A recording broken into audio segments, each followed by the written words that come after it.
if I can recall correctly, the beginning of it, it was more like a um, you were talking about how the right wants to, or we need to tone it down. Or I don't want to say we, right? It was more like focusing on the right versus the left. You know what I mean? And you felt a way about. I'm assuming what your intent was is focus on the right. Now we need to tone it down, and we're doing the same. And we're doing the same thing that the left was doing, bro.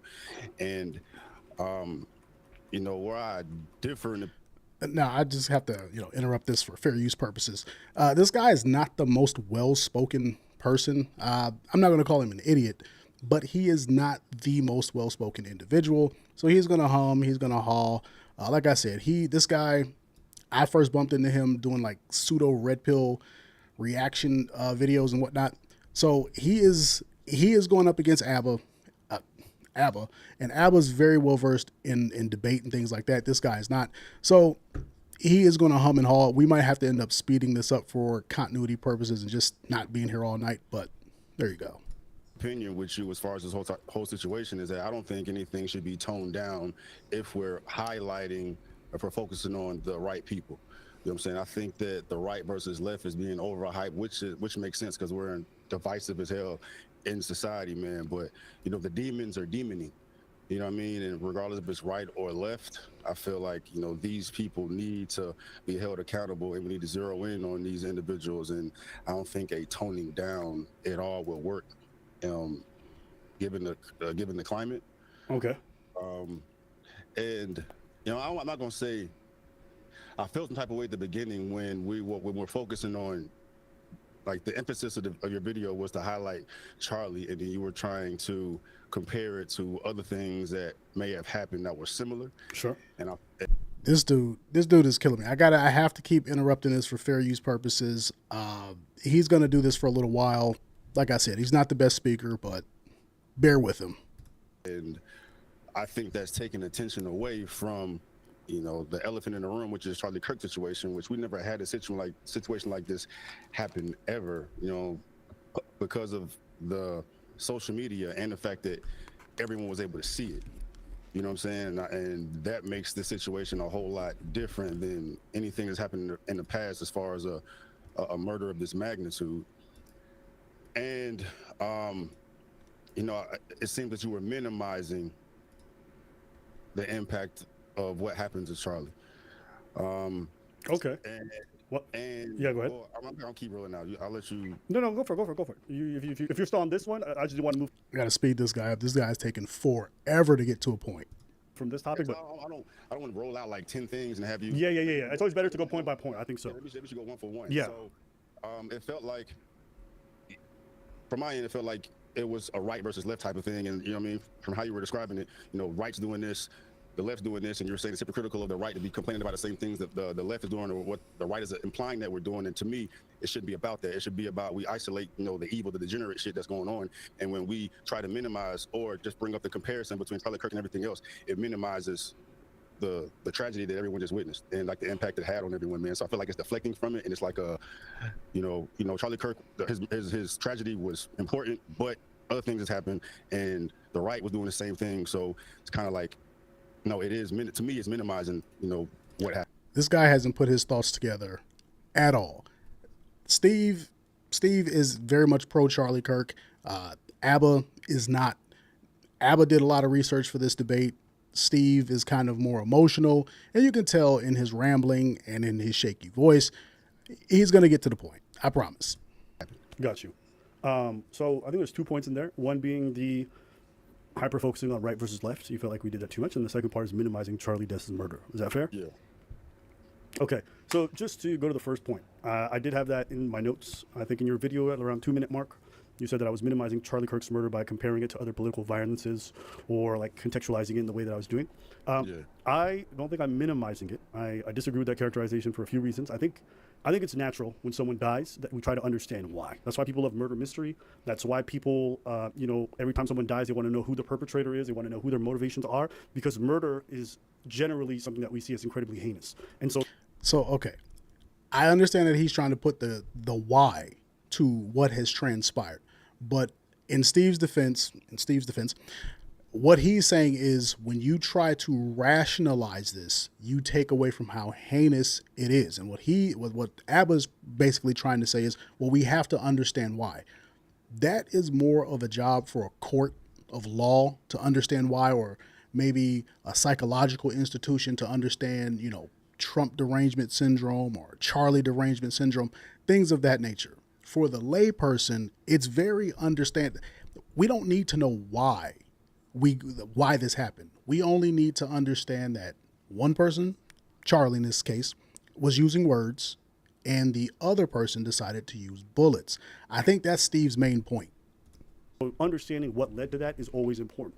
When I'm not comparing, this is not the right word. What I'm doing is that I'm explaining away how our society led to this moment and this man, because he wasn't murdered in a vacuum. This wasn't a crime of passion. This was an individual who was incredibly troubled, and he decided to go out and murder somebody for their political opinions, their affiliation, maybe because they had mentally ill issues, who knows. But there's a landscape, and there's a lot of things that lead up to this murder. It's always important to examine these things, because if we don't understand how we got here, then we're going to be doomed to repeat it. It's never, in my opinion, a bad thing to contextualize any world event.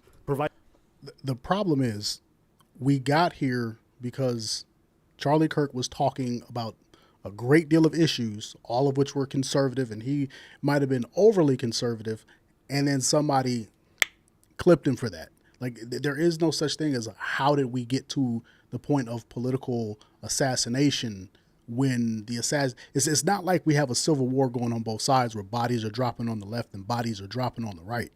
The violence is overwhelmingly coming from one direction, and all the logical thought is coming from the other direction. It's overwhelmingly the right that is willing to debate. So when you say, oh, well, how did we get here? You can say that this guy was saying inflammatory things. Okay, maybe he was. I would say, yeah, definitely he was. The problem is what he was saying was in debate form. He was going to left-wing institutions. He was going to left-wing places where they have the numbers and they have the power. And he was saying, okay, let's sit down and let's talk rationally. He was coming to talk. The best way to make somebody look stupid, or the best way to defeat somebody's ideology, is to let them espouse it, and then you debunk it with facts, with science, with whatever. The left didn't want to do that. So when we say, how did we get here? It's quite clear that we got here because somebody is insane.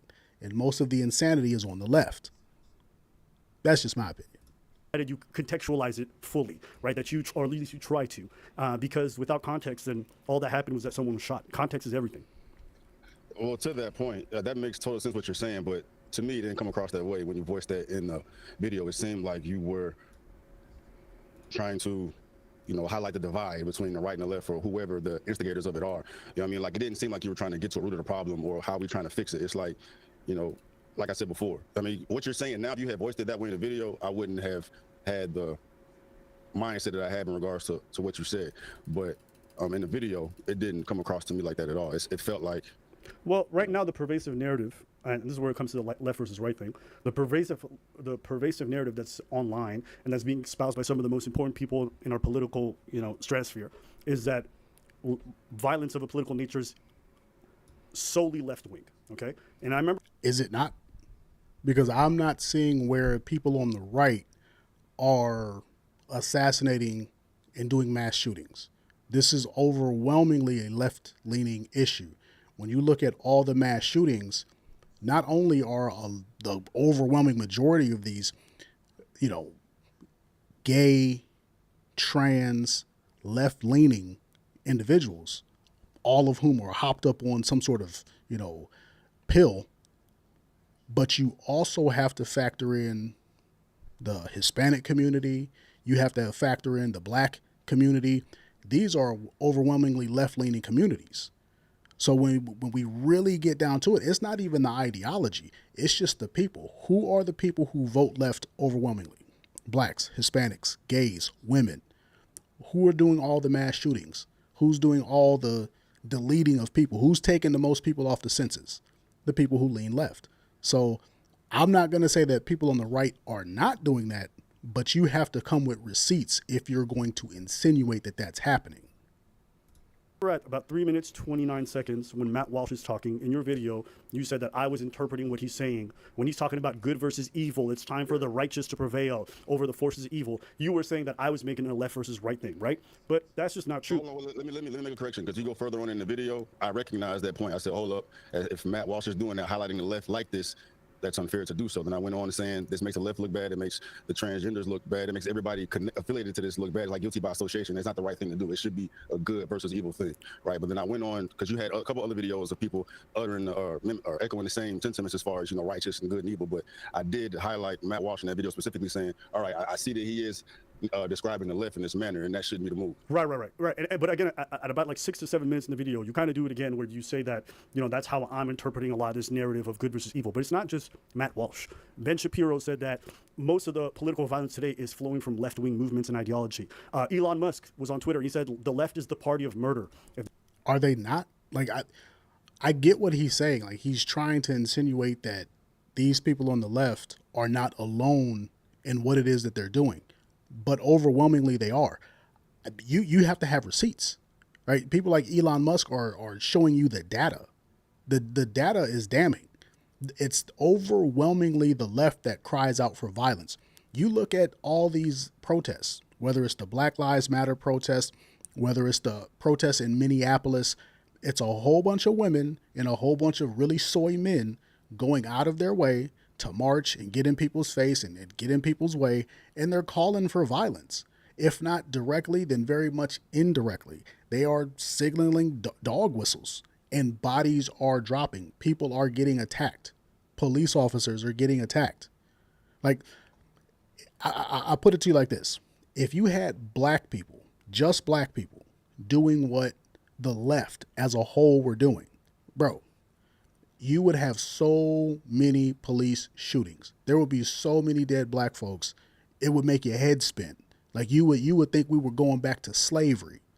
That's how wild the left is. So when you say it's both ways, it's like, bro, where's the receipts? Like, you can't just say that because it makes you feel better. You can't just say that because, oh, well, you know, there's good people on both sides. No, show me. You got to show the receipts. They won't let us live in peace, then our choice is to fight or die. Alex Jones said the right-wingers are in a war during a live stream. And he said that the left has been put a bullseye on Trump and he put a bullseye on his supporters. President Trump himself, during an interview, let's see here, let me pull up the clip because I think it's just important to me to get the exact words that he said.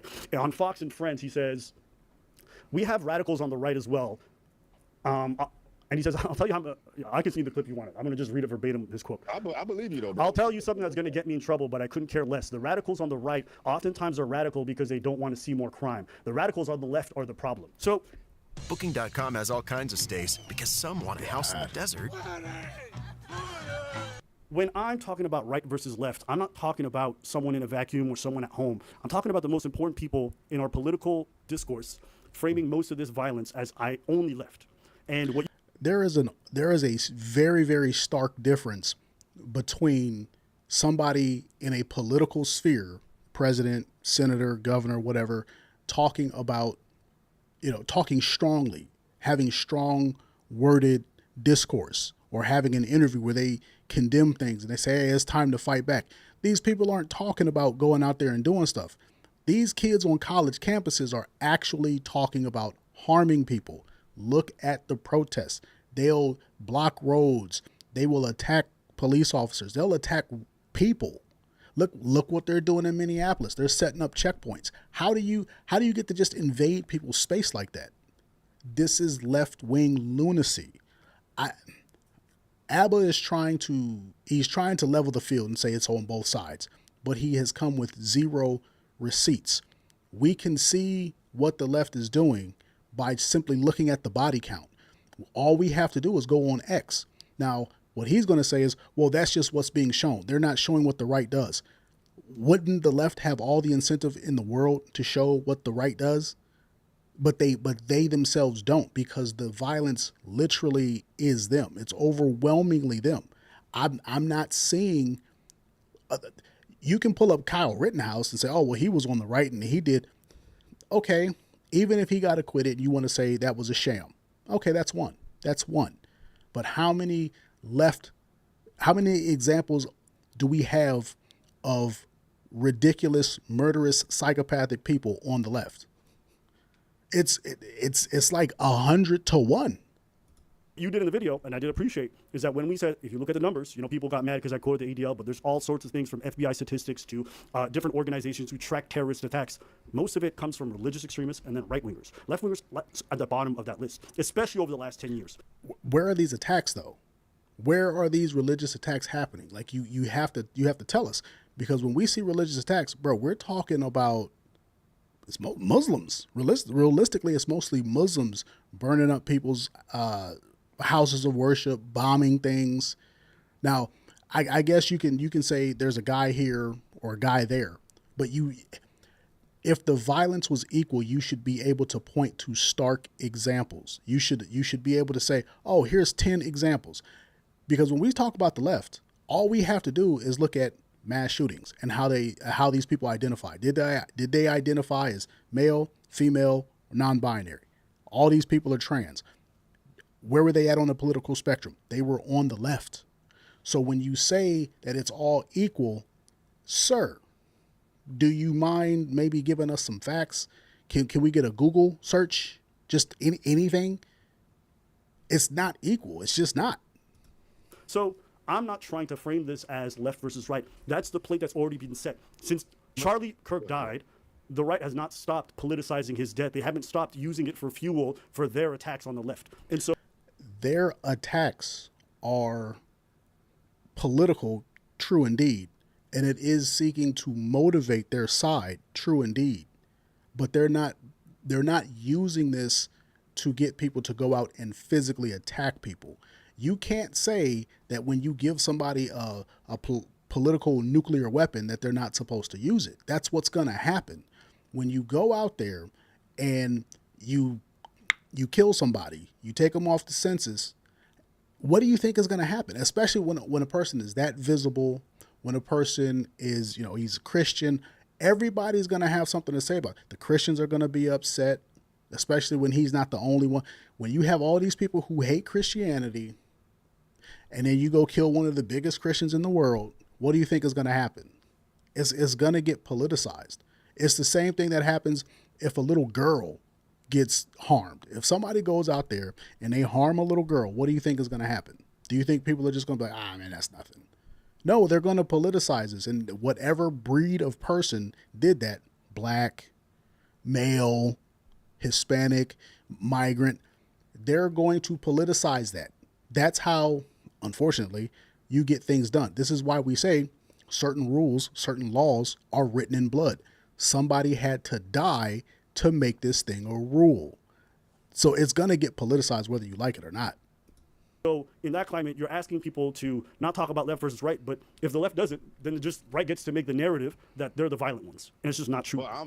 My opinion is that both it's not a left and right thing. It's an evil versus good thing. You know what I mean? And and then it's me watching you, so I'm expecting that to be that should be the point. You know what I mean? It's like what you're doing is adding just, fuel to the fire to what you're saying everybody else is doing. Like you're highlighting the hypocrisy of people complaining about what the left does, essentially what the right is doing the same thing.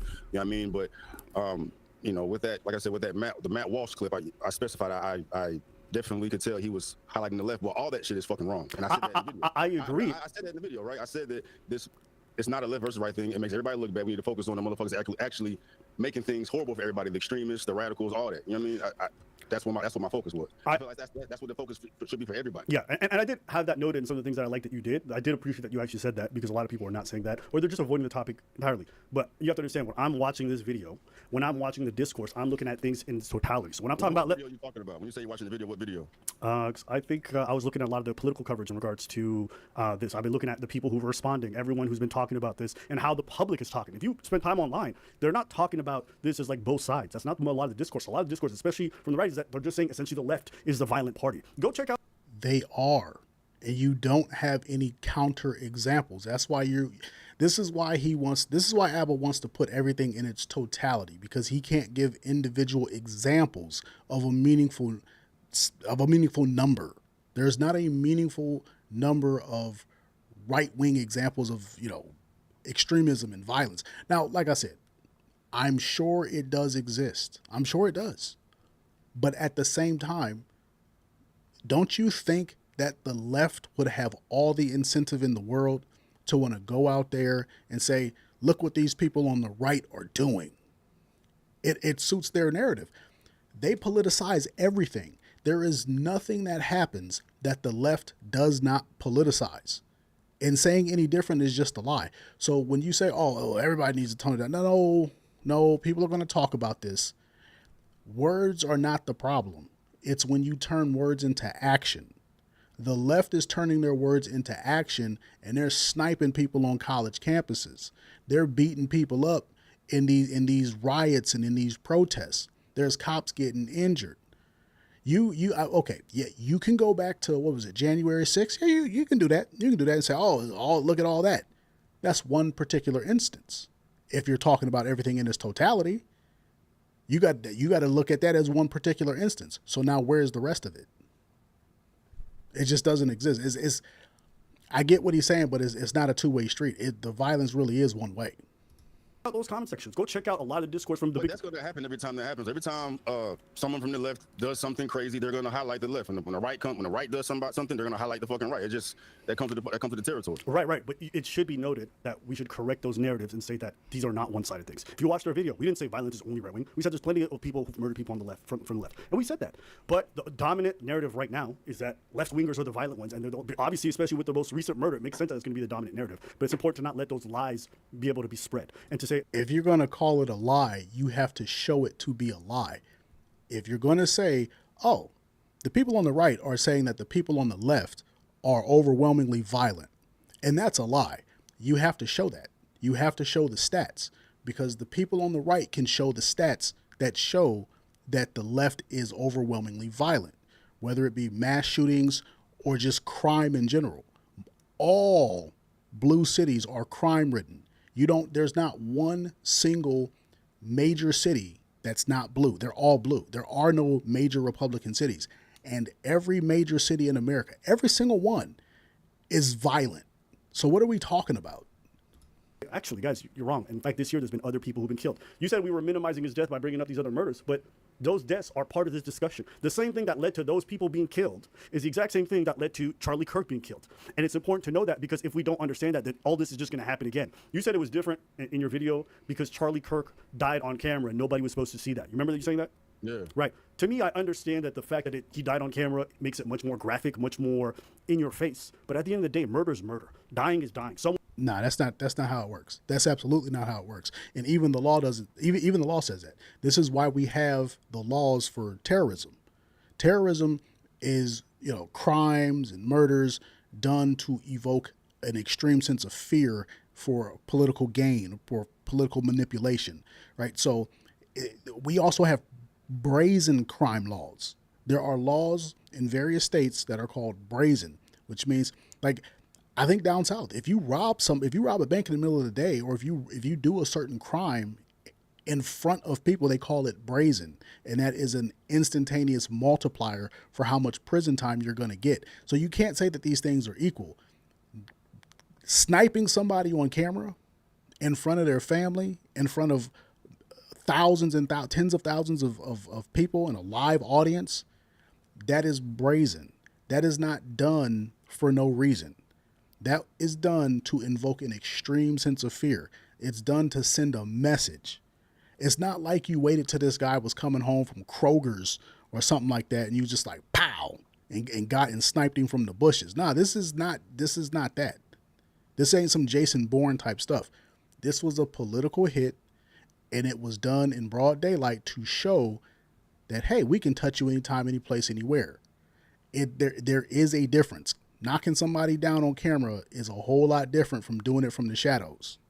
One is But victimized. it's the effect that it has on society is not the same. In a vacuum, it's the same. But if people were able to see that video until the end of time now, Sure. right, they're able to see that man go out the way that he did, and knowing up until this, I can't compare someone else that had the amount of influence Kirk had.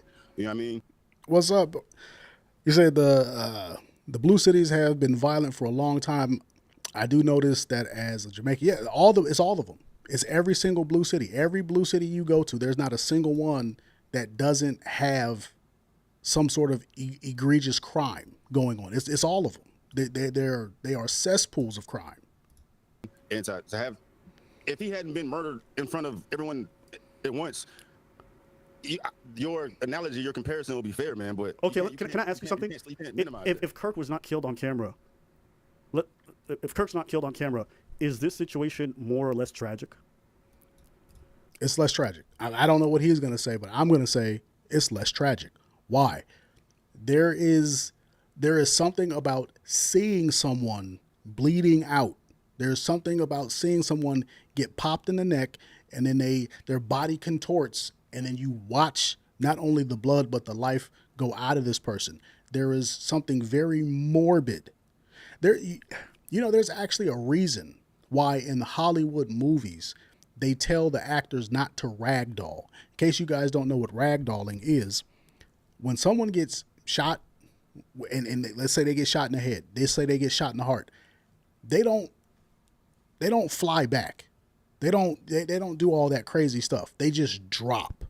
It is a very morbid thing, and it's a very terse ending to that person's life.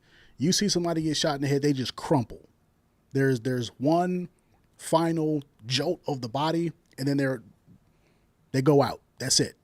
So when you start saying that when you insinuate that it's less tragic to get shot on camera, or that it's not less tragic, when you try to say that there's no difference, that's not true. That's absolutely not true. This is why we have brazen crime laws. There's a reason why we have brazen crime laws for this right here. It's very unsettling to see somebody get shot in real time because they just drop, they crumple. This guy doesn't know what he's talking about. Not on this particular issue. It's less tragic. So dying on camera makes a murder worse? Yes. Not the murder worse, but the effect that has on the people is worse because everybody can see it. It makes it different. But from a more... It makes it worse. Why do you think the people in Chirac, why do you think all the rappers like to post the videos of them doing drills? They want to rub it in your face. If you shoot somebody and nobody sees, and everybody just hears the news, it's less damaging. But when you have a video of you running down on somebody and popping them 3 or 4 times, and you see the way the body contorts on the ground, and you see all of that, and you can rub it in the mom's face, you can rub it in their family's face, it's way different. This is why when you do stuff like that, they give you a criminal multiplier. They multiply how much time. Oh, you shot this dude, 20 years. Oh, you shot this dude, you put it on camera, you put it on Facebook, 50 years. You ain't never coming home. Why? Because what you're doing is brazen. It's so ugly what you did. And you have to think, you put something like that on camera, you're doing it because you want to piss off the other side. You want to make the ops mad. So what are we talking about, Abba? Oh my God. Moral standpoint, it's the exact same. There's no difference in morality. It's just more shocking. It's a different conversation. I'm talking about tragedy. Morality is the same. I'm talking about the effects it's having on society. Yeah, but if I'm talking about other murders, I'm talking about the moral aspect of it. But that doesn't mean that we can't contextualize it with those other murders. You say it's not comparable, but I disagree. They died for the same reason. They died for the exact same reason. If you had related that way, trying to bring up the similarities and how you conveyed it just now, it would make more sense. But that's not at all how you conveyed it in the video. It came from a leftist bias type of perspective from my end, that you were trying to minimize it by bringing up other similarities. You didn't bring anything up about it being moral or same morally. You were just saying, to summarize it, Kirk died, everybody else died, and this happens with political violence. Yes, because what I'm getting at is not how he died, or like in front of who that he died. What I'm focused on is why was he killed. Okay, so the why doesn't necessarily matter. It's never going to matter. You can't say that we need to understand why when he was using words and everyone else resorted to violence. If I come to your college campus and I say, hey, let's have a debate about why you think this and I think that. If I do that and you punch me in the face, it doesn't matter. It doesn't matter why you punch me. It only matters that you're wrong. You're the one who's wrong. Now, sure, words have consequence, I guess. I'm not above saying that, but you have to be realistic. You can't put one thing over, you can't put that over the other, right? I believe that you have to watch what you say to certain people. I believe that 100%. But at the same time, if you punch me, oh, okay, I guess I had that coming. But now you have this assault charge coming, right? Like there was nothing that spurred you to do that other than your own immaturity. You're the problem, not me. That's not how that works. Let me say I agree with you. You know, let's do a different exercise. Let's say I agree with you. These are different to a degree. So what's your point? We shouldn't contextualize his murder? Cybersecurity jobs are exploding, and a degree from WGU helps you lead the charge.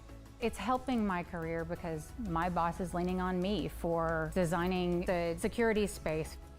Can we get the Learn heck up more out of here at with this? wgu.edu. Man, bro, stop. However you book your hotel, first check Kayak to see what lots of people say about where I'm you're gonna have to planning download to this stay. video Then next time. do what people do. Shut up. Well, in your video, it didn't feel like you were contextualizing.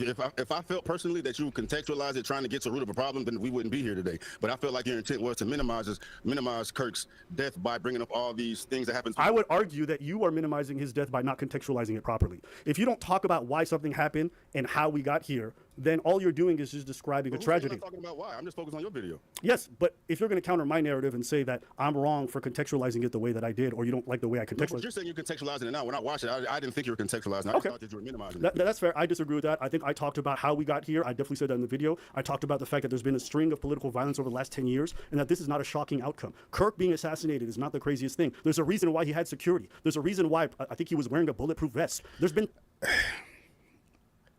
Just because there's a reason that I wear a bulletproof vest doesn't mean that you shooting me is justifiable or, oh, hey man, you knew the risks. No, like, come on, man. Like, we know there's crazy people out there, and most of those crazy people are on the left. If this weren't the case, you should be able to see where there's plenty of examples of people on the left being taken out. Nobody on the right is assassinating people on the left. Like, what do we, like, I get that you want to put context to it, but putting context to it kind of takes away the sinister nature of what happened. And you're trying to relegate what the right says in a political sense. You're trying to relegate that to, what the left is saying or what the left is doing. And that's just not how it works. When the left talks in an angry and violent manner, violent things happen. When the right talks in an angry and violent manner, maybe some people get their social media taken down. People get demonetized. There's a war in the comment section, but it stops there because mostly people on the right have things to lose. They're not just these losers governed by emotion. threats on these people. So we have to take that into consideration, understand that this is not something that happened that is out of this world. Even Kirk himself realizes this is a possibility. There's a reason why everyone who does these... I get your point, but that's not at all my argument, bro. But that's what I was talking about. That's what I was talking about in that video, for sure. Well, I didn't receive that on mine. If I felt like you were contextualizing it, then, we're on the same wave as far as, this is what happens when, politics get off the rails. But in the video, like I said, I thought that you were just minimizing it by comparing it to everything else. I didn't feel like there was any contextualizing there. So just got to agree to disagree. Yeah. And I've watched the video probably 3 more times because, we're having this conversation today, man. And I didn't get it all that you were contextualizing it. Yeah, I mean, I didn't say that. I was saying those words exactly, contextualizing it. But I think that is what I was doing. But again, we could agree to disagree. So those were, I think, your first 2 disagreements that you had with me. Yeah, you could definitely let me know some other ones that you had for sure. And I guess get to the meat and the potatoes now, man, because do you feel like you manufactured a narrative on Kirk by showing those snips of him in your video? Yeah, okay, we can address that because I did have that in my notes as well. I think around like the 20-minute mark, you said I took him out of context, right? Not even take him out of context. You put your context on it because we let it play. I put the additional clips on it. Okay, so just for the viewer, there's a clip that we played, maybe 15 seconds of Kirk on a Jubilee panel. He's talking to somebody. This is a panel about Christians versus, or is it right-wingers versus lefties? I don't remember what it was. I don't know, but it was about abortion. Okay, it was about abortion, right? Well, And Kirk is a very Christian, self-proclaimed Christian. Everybody knows this about him. So in that clip, the woman is asking him a hypothetical where he says, if your 10-year-old daughter was raped, okay, would you force her to keep the child? Is that a fair assessment of the clip? Yeah. And then Kirk says yes. He said yes, the baby or my girl will have the Okay, child. and then you said that we were kind of dishonest with how we did that we clipped him out of context, and then we put our own context, right? No, I'm not saying you put your own context. You didn't put the entire context. Okay. Like you said, you let it. There is absolutely no context needed for that. That is insane work. Man, what do you mean your daughter is going to get violated by a man? This man is going to force himself on your daughter and do to a woman what no man has the right to do, and put upon her, at the age of 10 no less, the burden of carrying his demon seed all the way to fruition, all the way to conception, all the way to, birth. And you mean that you're going to force that on your daughter? More trauma? I get that Charlie Kirk was a Christian, but this is why people hate God. I swear to God, this is why people hate God, because people like Charlie Kirk say retarded stuff like this. This is absolutely retarded. Into it by saying, you said, I think I'm not going to speak. I'm going to recite you verbatim, but it was essentially, I think that Kirk has said some disgusting things as well. Yes, and I played that clip. Video. Yeah, so let's just talk about that first clip, because I remember you taking that first clip and being really shocked. I think, let me just see here, because I did have that in my notes here. Oh yeah, you said that. You said that was really surprising that you were shocked coming from me, and you called me the king of receipts. Yeah. But yes, so that is Real shit, 'cause I rely, not rely, but I know when you giving somebody shit, you gonna have. okay. So how do you feel I took that clip out of context? Because when I see that, it's trying to paint Kirk as a monster because he is. I'm a Republican. I am a registered Republican. I voted for Trump twice. If you violate my daughter, I'm gonna open your chest with my bare hands. That's the first thing that's gonna happen. But no, we're aborting your demon seed. What are we talking about here? Like, what? This is why 50% of the population is just never going to get on board with what the right has to say. It says Kirk does a lot of competitive morality, just like the great thing. Yeah, and that's the whole problem. That's the whole problem with the people on the right. Like they are overly moral. They are overly, more like it's too much morality. It's morality on steroids. It's an inhuman level of morality. Nobody really thinks like this. Nobody thinks like this. And it's like, why would any woman want to vote for that? Like, because there's been cases where girls have been violated and they're super young, and then the state says, nope, you have to give birth to that kid. Like, can we just not be retarded? This is why, this is one of the major reasons why everybody who hates the right is 100% justified in hating them, because it's just a bunch of idiots on that side at times.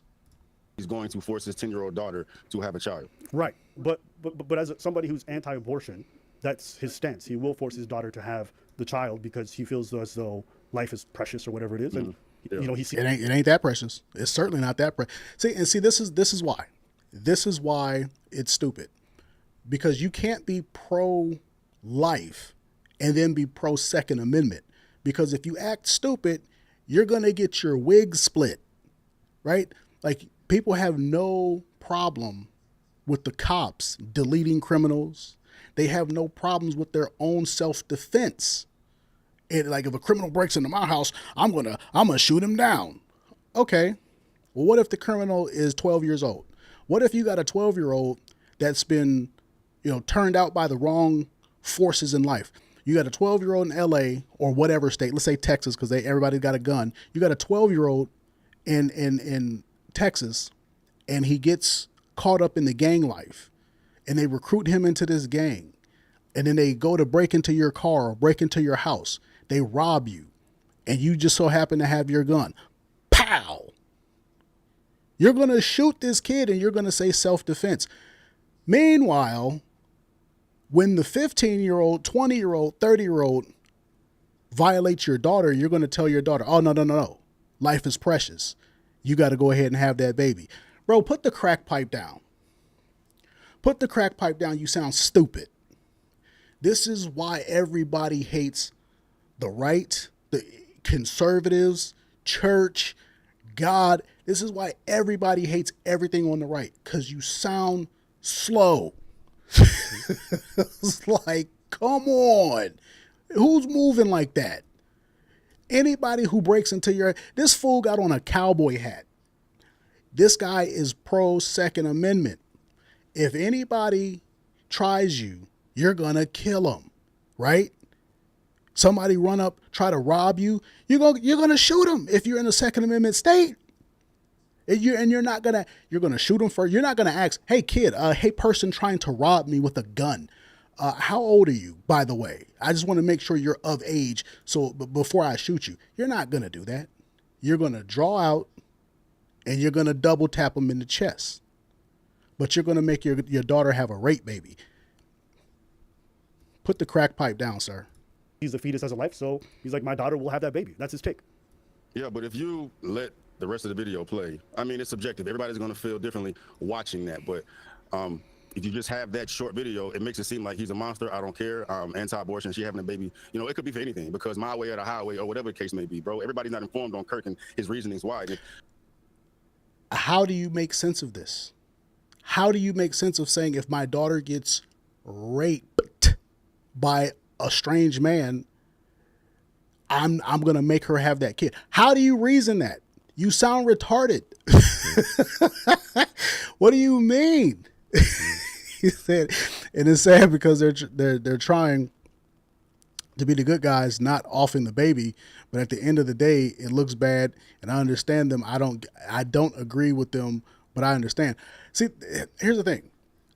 I don't necessarily agree with abortion either, but at the exact same time, if a woman is raped, and because this is YouTube, I don't want to get too graphic about it all. If a man forces himself on a woman, and keep in mind, with the context of this, we're talking about a 10-year-old. We're talking about a 10-year-old girl. We're not talking, well, it's not okay in any circumstance, but we're not talking about like some girl who's like 25 and she was drinking at, a party, and, she went to the back room with some guy and this happened, that happened. And there's two sides to the story. No, because this is literally what we're talking about. That was the literal scenario that Charlie Kirk was given. If your daughter is 10 and she gets sexually violated, are you going to make her have the kid? You have to understand. These people are absolutely, they're nuts. We're not talking about that. When you think about this, when you try to put all of this into context, there's no real context. You're telling a woman that she has to have this kid? Like, and this man has 2 daughters. That's the wildest part. That is the wildest part. This man has 2 daughters. He had 2 daughters at the time of his death. So it's like him going home saying, hey, young daughter, if you get raped, you're having that baby. You're okay with that? Man, stop. Like, why would you want that kid to be born to a mother who has no choice but to psychologically hate that kid? No mother could love a child born of sexual assault. What are you talking about? Crack pipes. There's too many. I don't know where this guy's from, but there's too many crack pipes, and he got a few of them. I think that you let the video play and he gives you his reasonings why, people would understand it. They may not agree. Nah. This is why people hate black conservatives, because they sound like this. Nah, sir. You high. You are high on illicit substances, sir. No one's ever going to understand what this guy was talking about. He said he's going to make his 10-year-old daughter have a rape baby. Nah, we not going with that. No, we don't understand none of that. But to understand it, and it'll take a blow away from how they're initially feeling about him being a monster. Well, they'll see him still as a monster, because no matter how much you explain it from a religious standpoint. But that's your opinion. But that was my whole point. Do you remember what? The only people who agree with Charlie Kirk are the Muslims. I said it. The only people who agree with Charlie Kirk talking about, oh yeah, I'm going to make my 10-year-old daughter have a rape baby, it's the Muslims. I swear to God, it's the Muslims. They're the only ones. They're the only ones. What are we talking about? You sound crazy. the greater point of that whole section was, that section was about the fact that some people view him as a monster, including me. I don't like the guy. I didn't think his politics were good. That's my personal opinion. I think I'm free to say that. And I played clips that, to me, showcase his stances on things that I just don't agree with and I think are disgusting. Forcing your 10-year-old daughter to have a baby, okay, that after she was great, okay? You could say it's great for religious reasons. You could give whatever justification you want. There's nothing in there that took him out of context. His stance was... because if you having that short snippet, people are not going to know why he's doing it. They're just going to know he's doing it. If he gives justification of why, and he gave very clear reasons of why, that's going to make some people look at it different. I've seen that clip a half a dozen times. There's no context. That was the context. A woman got up there and asked him, if your 10-year-old daughter gets raped, are you going to make her have the baby? And he said yes. You're putting this, you know what I mean? Like, it's like showing a video of somebody shooting somebody in the head, but just randomly. But you figure out they're like, killed my mom, then it makes sense. No, because the people who are following this, or people who even... It says it's rare that a mother will love a great baby. She'll either abandon it or offline. Yeah. Well, you got to think, man, how can you, like, okay, think about this. If you are a man and you have a kid with your wife or your baby mom or whatever, and you find out when that kid is like 6 months old that it's not your kid, that changes your perspective. It's like, wait, what? And all of a sudden you start looking at this kid different. That's just what it. Now you bought the baby crib and you wiped the butts and all of this. It could even happen at a later age, 6, 10. You start thinking like, bro, this is not my kid. Like, your feelings about everything change. Now imagine if you had to carry that baby in your body after you got violated. There's no way you can love that kid. Why would you want to bring a kid into a mess like that? There's no way that woman could. Black conservatives, man, all conservatives at this point, other than me. Know that Charlie is a political speaker who's incredibly Christian. So you make that assumption, though, bro. Like, you make that assumption because now, since Kirk has died, there are so many people that are just now learning about Kirk. There's so many people that didn't know before. There's so many people that didn't know before. You put that narrative out. Can I ask you? This is a big reason why so many people don't like Kirk, because they get so many short reels taken out of context. But they're not out of context. It's not a context. It is not. No, it's not. It's not, Stevie. If someone says, I'm anti-abortion, I'm a Christian, we know why you don't want an abortion to happen. In that clip you put, he didn't say he was Christian, though. She just gave an example, and he said, no, she can have a baby. He didn't say he was Christian. This guy was all over the world, all over the news, and he was constantly... Charlie Kirk was like the Goku of Christianity. Like, that was his thing.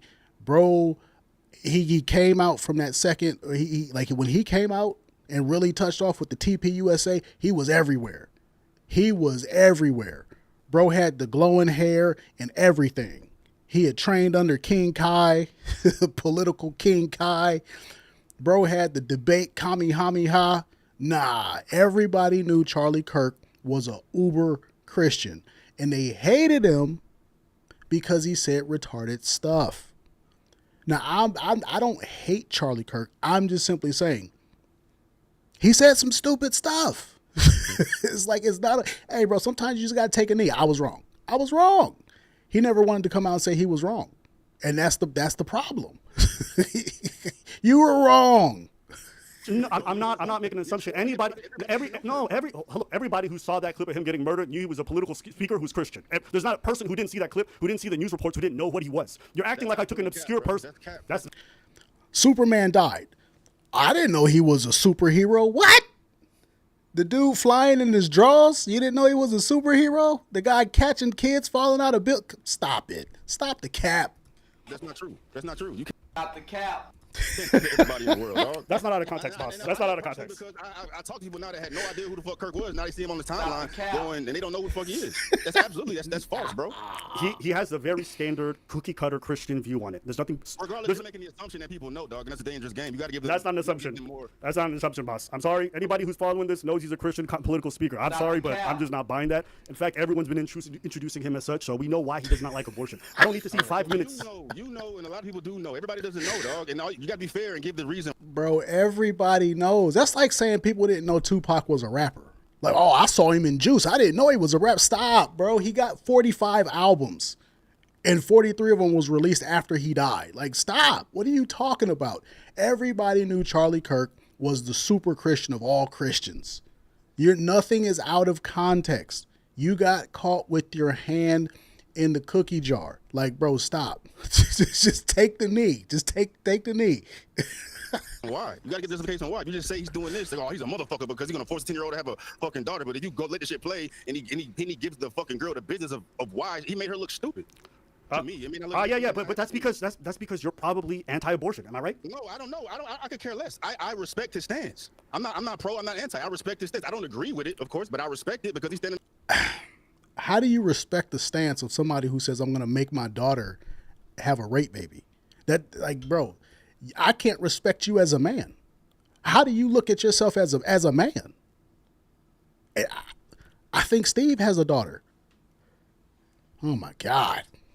Okay, but my point still 100% stands. At the end of the day, if you were going to force a 10-year-old to have a baby because you believe abortion is wrong, it's okay for people to say you're a disgusting person, and other people can agree with your stance and say you're cool. My entire point was that was my argument. My argument was you took about the context. People can say what they want to say, but okay. In the context, you're manufacturing a narrative. I'm not manufacturing a narrative. The narrative was very clear. He's a Christian man. He's against abortion. Super basic. You didn't have Christian in that clip, though. I didn't have to because everyone knows who he is. But everybody does not know. Look. Okay, we'll agree to disagree.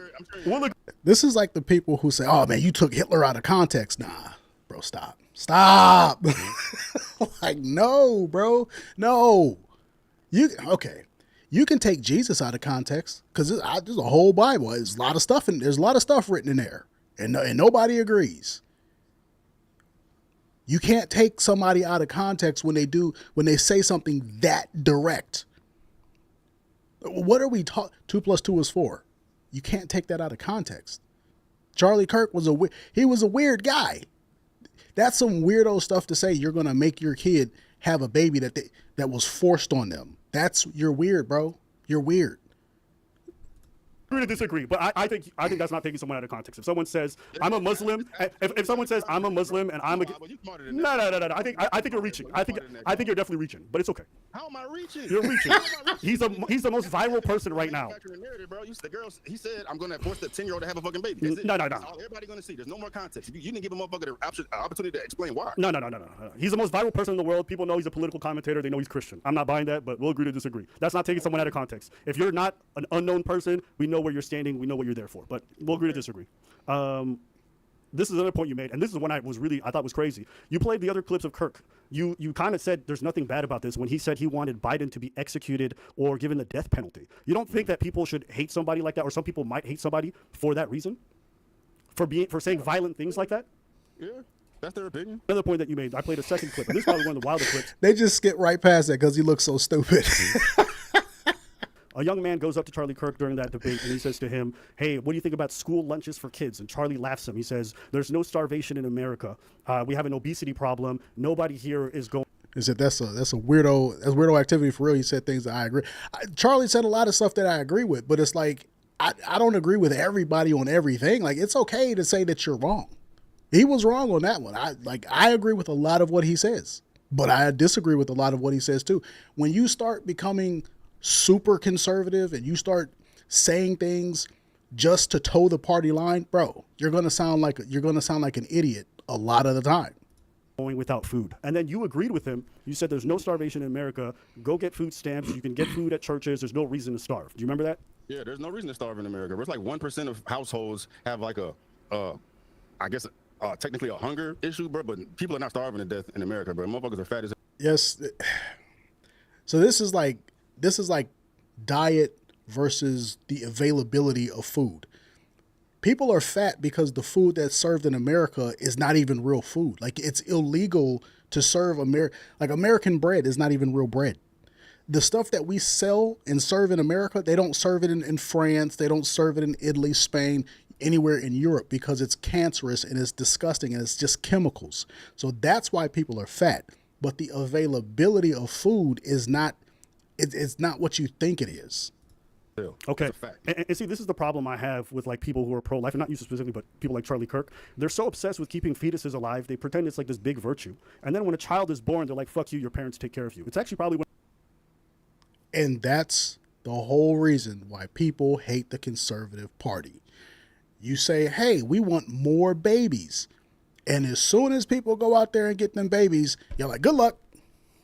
Survive. It's like that scene in Tropic Thunder where bro said, survive. Like, what are we talking about? There's no social program. The only people who got the social programs is the Somalis. You'll give the social programs to the Somalis. I don't know where y'all live. Go to New York. Go to New Jersey. And look at how the Hasidic Jews live. They don't work. They're all on welfare, living good off the government dime. So the Somalis can get social welfare. The Hispanics and all the retarded black people can get it. But the people who actually want to work hard and have kids and actually raise those kids to be productive people, they can't get it. And what do the conservatives say? Good luck.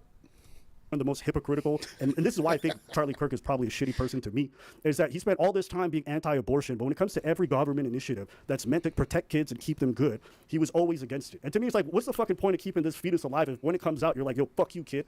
And that's what he did. He said that guy was... He said, fuck you, kid? No, he didn't, but he might... That's what the conservatives say. It's like, bro, if you're... Everybody says, make America great again.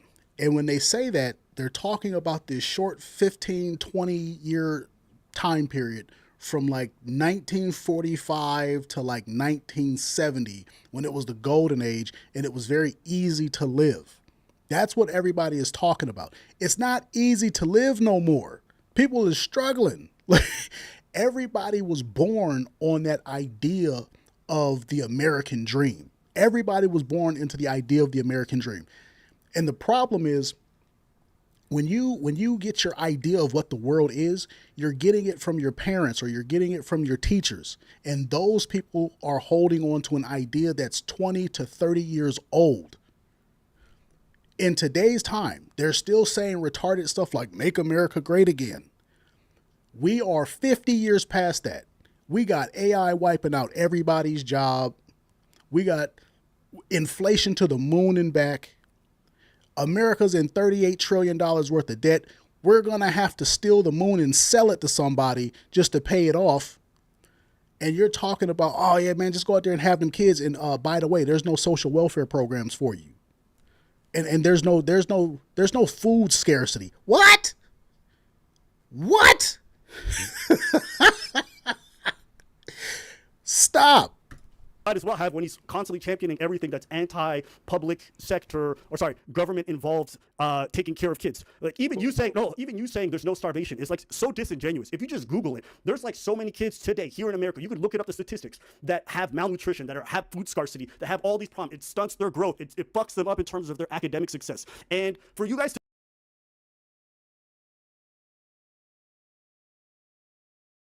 I said, you can't even buy a house. You guys are as screwed as us Jamaicans. Yeah, bro, America's a third world country. Like that day is dead. Like whatever people are talking about, oh yeah, American dream. Nah, it's gone. It's gone. Stop it. It's gone. It's over. It's over. You got to go to Mexico. You got to go to Mexico. It's done. to sit there and think that food lunches for kids is a crazy idea and parents should take care of them. Some parents are dog shit. Some parents don't take care of their kids. And so that's why these school lunches happen, so that kids who go to school get a meal. But people like Charlie Kirk, and then you did the same thing, are like, oh, the parents take care of it. That's fucking stupid. And I'm like, do you guys even Google this stuff? Do you guys even look into it? But you speak confidently against this stuff that's hurting hundreds and thousands of kids. And I'm like, I don't get it. So what's the deal with that old Victorian? There have been whispers of murder. Aren't small towns just the best? It is the safest Town in America. Can we get back? Oh my god. Oh my god. I'm gonna have to download the video next. Next time I'm gonna download the video. Okay, so what he said is an excellent point. What Abba said is an excellent point. This is Abba. You guys have to understand, only the worst people are having kids. It's all the whores having all the kids. It's all the men who are unfit to be fathers having kids. It's only the worst people having kids. And then you say, oh, well, we want more kids. We want more American-born children. Okay, so what happens when all the whores go out and have all the kids? And what happens when all the retarded guys who drink lean and don't even know how to read, all the Kai Cenats of the world, all the Rakais of the world. What happens when they go out there and procreate and they have all these kids and then they're crappy parents? You think that these kids are you think that these parents are going to be good parents and they're going to know anything about nutrition and they're going to budget their money? Why? No. The worst of the worst are having all the kids. And then you're telling them, oh, hey, there's no social welfare program. Just, survive, I guess. Stop it. I'll ask you a question. Which one is higher, the amount of abortions in America or the amount of starving children in America? The amount of starving kids in America. Oh, that's cap. That's cap? Did you Google it? Did you Google it? I don't need to Google it. You don't need facts. But you know what? Facts don't care about how you... Yeah, I'm gonna have to start muting these ads the next time they come on, because I already got a copyright strike. So I'm probably gonna end up getting another one, or I have to private the stream or something like that. Feel about it. I need you to Google it. Okay. Go Google. Somebody Google it in the chat. Okay. But I'm not. Let me figure out the best way to articulate this, because you have this anger towards Kirk and me and whomever else because we don't support government, not even support government assistance. We're saying the parents should do it, but in the reality of the problem, bro, there's so many different ways that people can eat outside of their parents. There's, bro, food stamps, churches. So are kids supposed to go into random churches and be like, hey, I'm hungry. Let me get a chicken sandwich. Like, stop, bro. You sound stupid. You sound like a goofball. That's not how this works.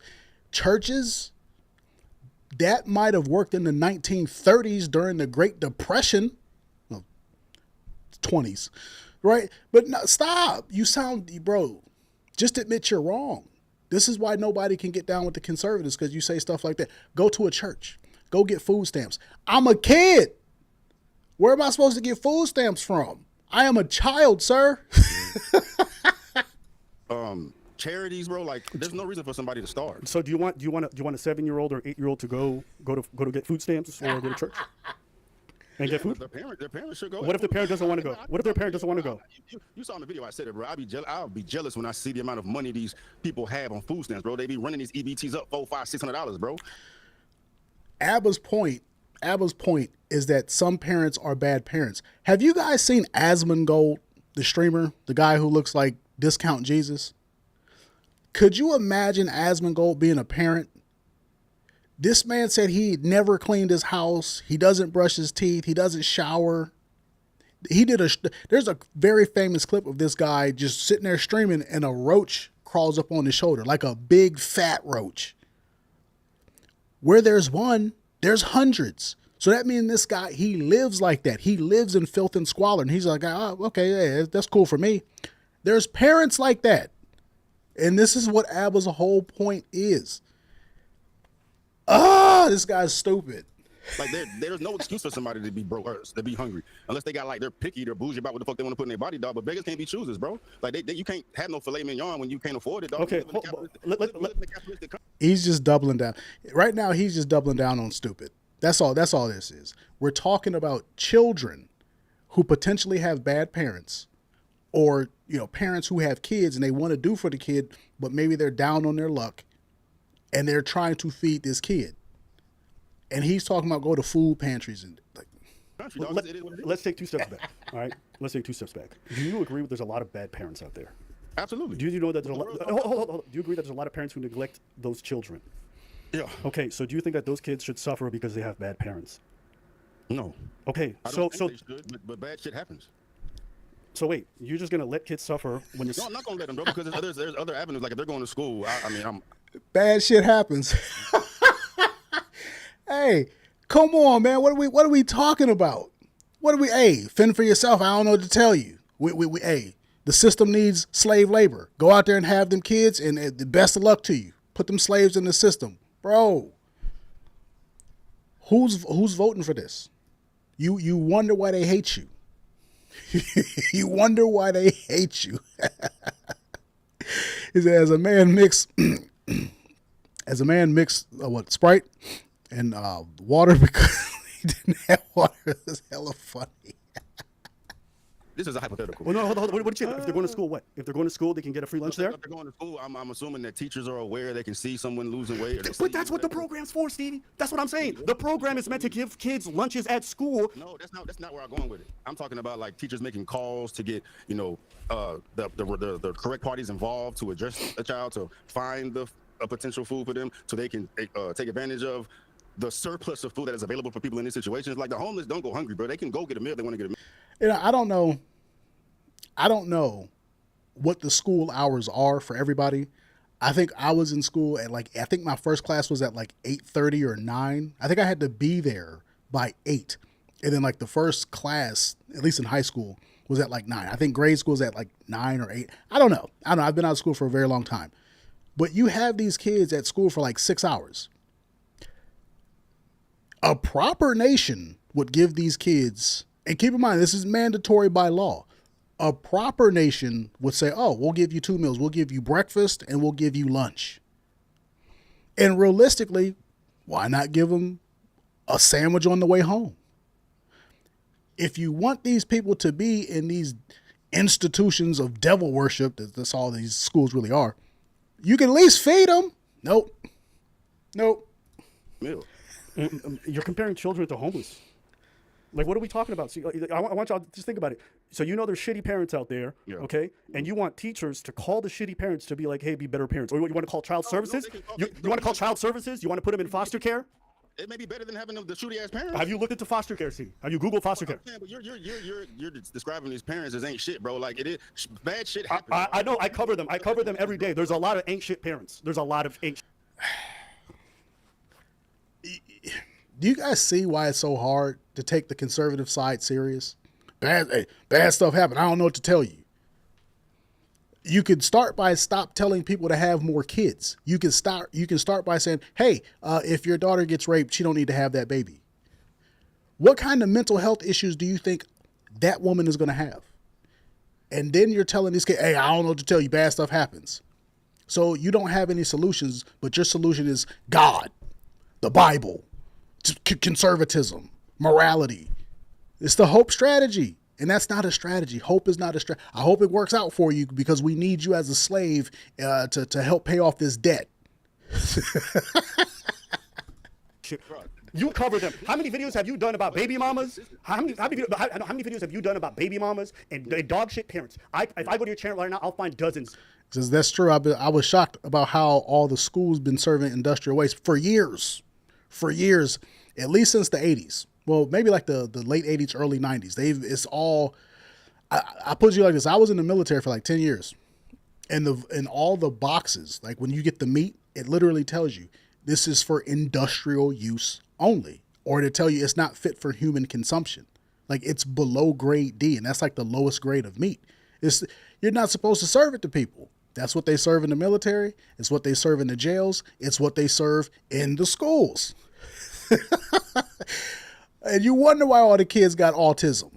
Hundreds of videos. So you want teachers to call those parents and be like, hey, feed your kids. You're saying that I'm telling teachers to call the parents. I never said that. I said they can call parties that do this for a living to find children the resources that they need. Like teachers do this. Bro, teachers are living hand to mouth. Teachers don't get paid nothing. Teachers got to deal with every retarded kid. You know, they don't even have a slow class no more. Back in my day, there were 2 classes. You had the class I guess 3 actually. There was the regular class, which we called mainstream. Then you had the class for the slow learners. This was the blind kids. This was the mentally disabled kids. This was the autistic kids. Everybody who fit in that category, y'all go over there. Then you had the class for the kids who could not be trusted around other human beings because they was just too turned up. I was in that class for a little bit. You got teachers who have to deal with all of that on top of not getting paid enough to make their own rent. And now in today's day, the kids come to school and they got iPhones and the girls is half naked and there you got pronouns and all this crazy stuff. And I got to deal with all of that. And I got to look at you all emaciated You coming into class looking like Skeletor with bags under your eyes, looking half dead. You look like the Night of the Living Dead. You over here looking like something straight up out of a zombie movie. You come in here looking like Resident Evil, and I got to deal with that too now, huh? School is supposed to be for you to learn. It's not supposed to be for the teacher to diagnose all your issues. And what happens when you say, hey man, this kid walked in here looking like a zombie. He looked like he came straight up out of Raccoon City. He hasn't eaten in days. What happens when the parent comes up there wanting to fight you because they say, you trying to embarrass me? What happens when you say something about this kid not eating, and then the parent gets turned up because Child Protective Services steps in and now they want to fight you? You don't make enough money to live 2 towns over where they can't get to you? Now I got to fight Jamal's daddy because Jamal walked in here looking like the Thriller video. Man, get out my face. All the time they'll see a child that may be neglected and they'll make the calls or alert people to, intervene.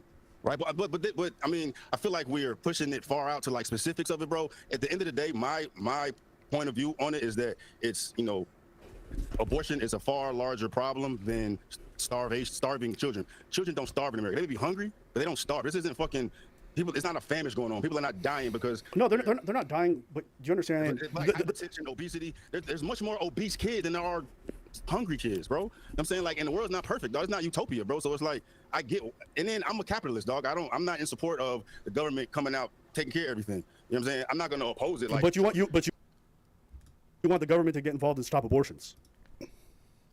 This is why everybody's not supposed to have a microphone. You, sir, you're not supposed to have a mic because you stupid. I'm a capitalist. The country is on fire because of the capitalists. And you're talking about, I want there to be more blood in the water. I want there to be more kids out there, but I ain't taking care of none of them. Fend for yourself. This is why Zoran Mondani, whatever his name is, this is why the Muslim guy is the mayor of New York. This is why a Muslim socialist communist is the mayor of New York and he wants Sharia law because you niggas are retarded. You're retarded. You're dumb. You're dumb. See, we always say, when women say stupid stuff, we always say stuff like, y'all realize this person can vote, right? This man can vote. He can vote, but he can't think. Like, you're literally stupid. I'm a capitalist. Survive. The capitalists are the reason that we have to sell the planet to pay back the debt. Nah.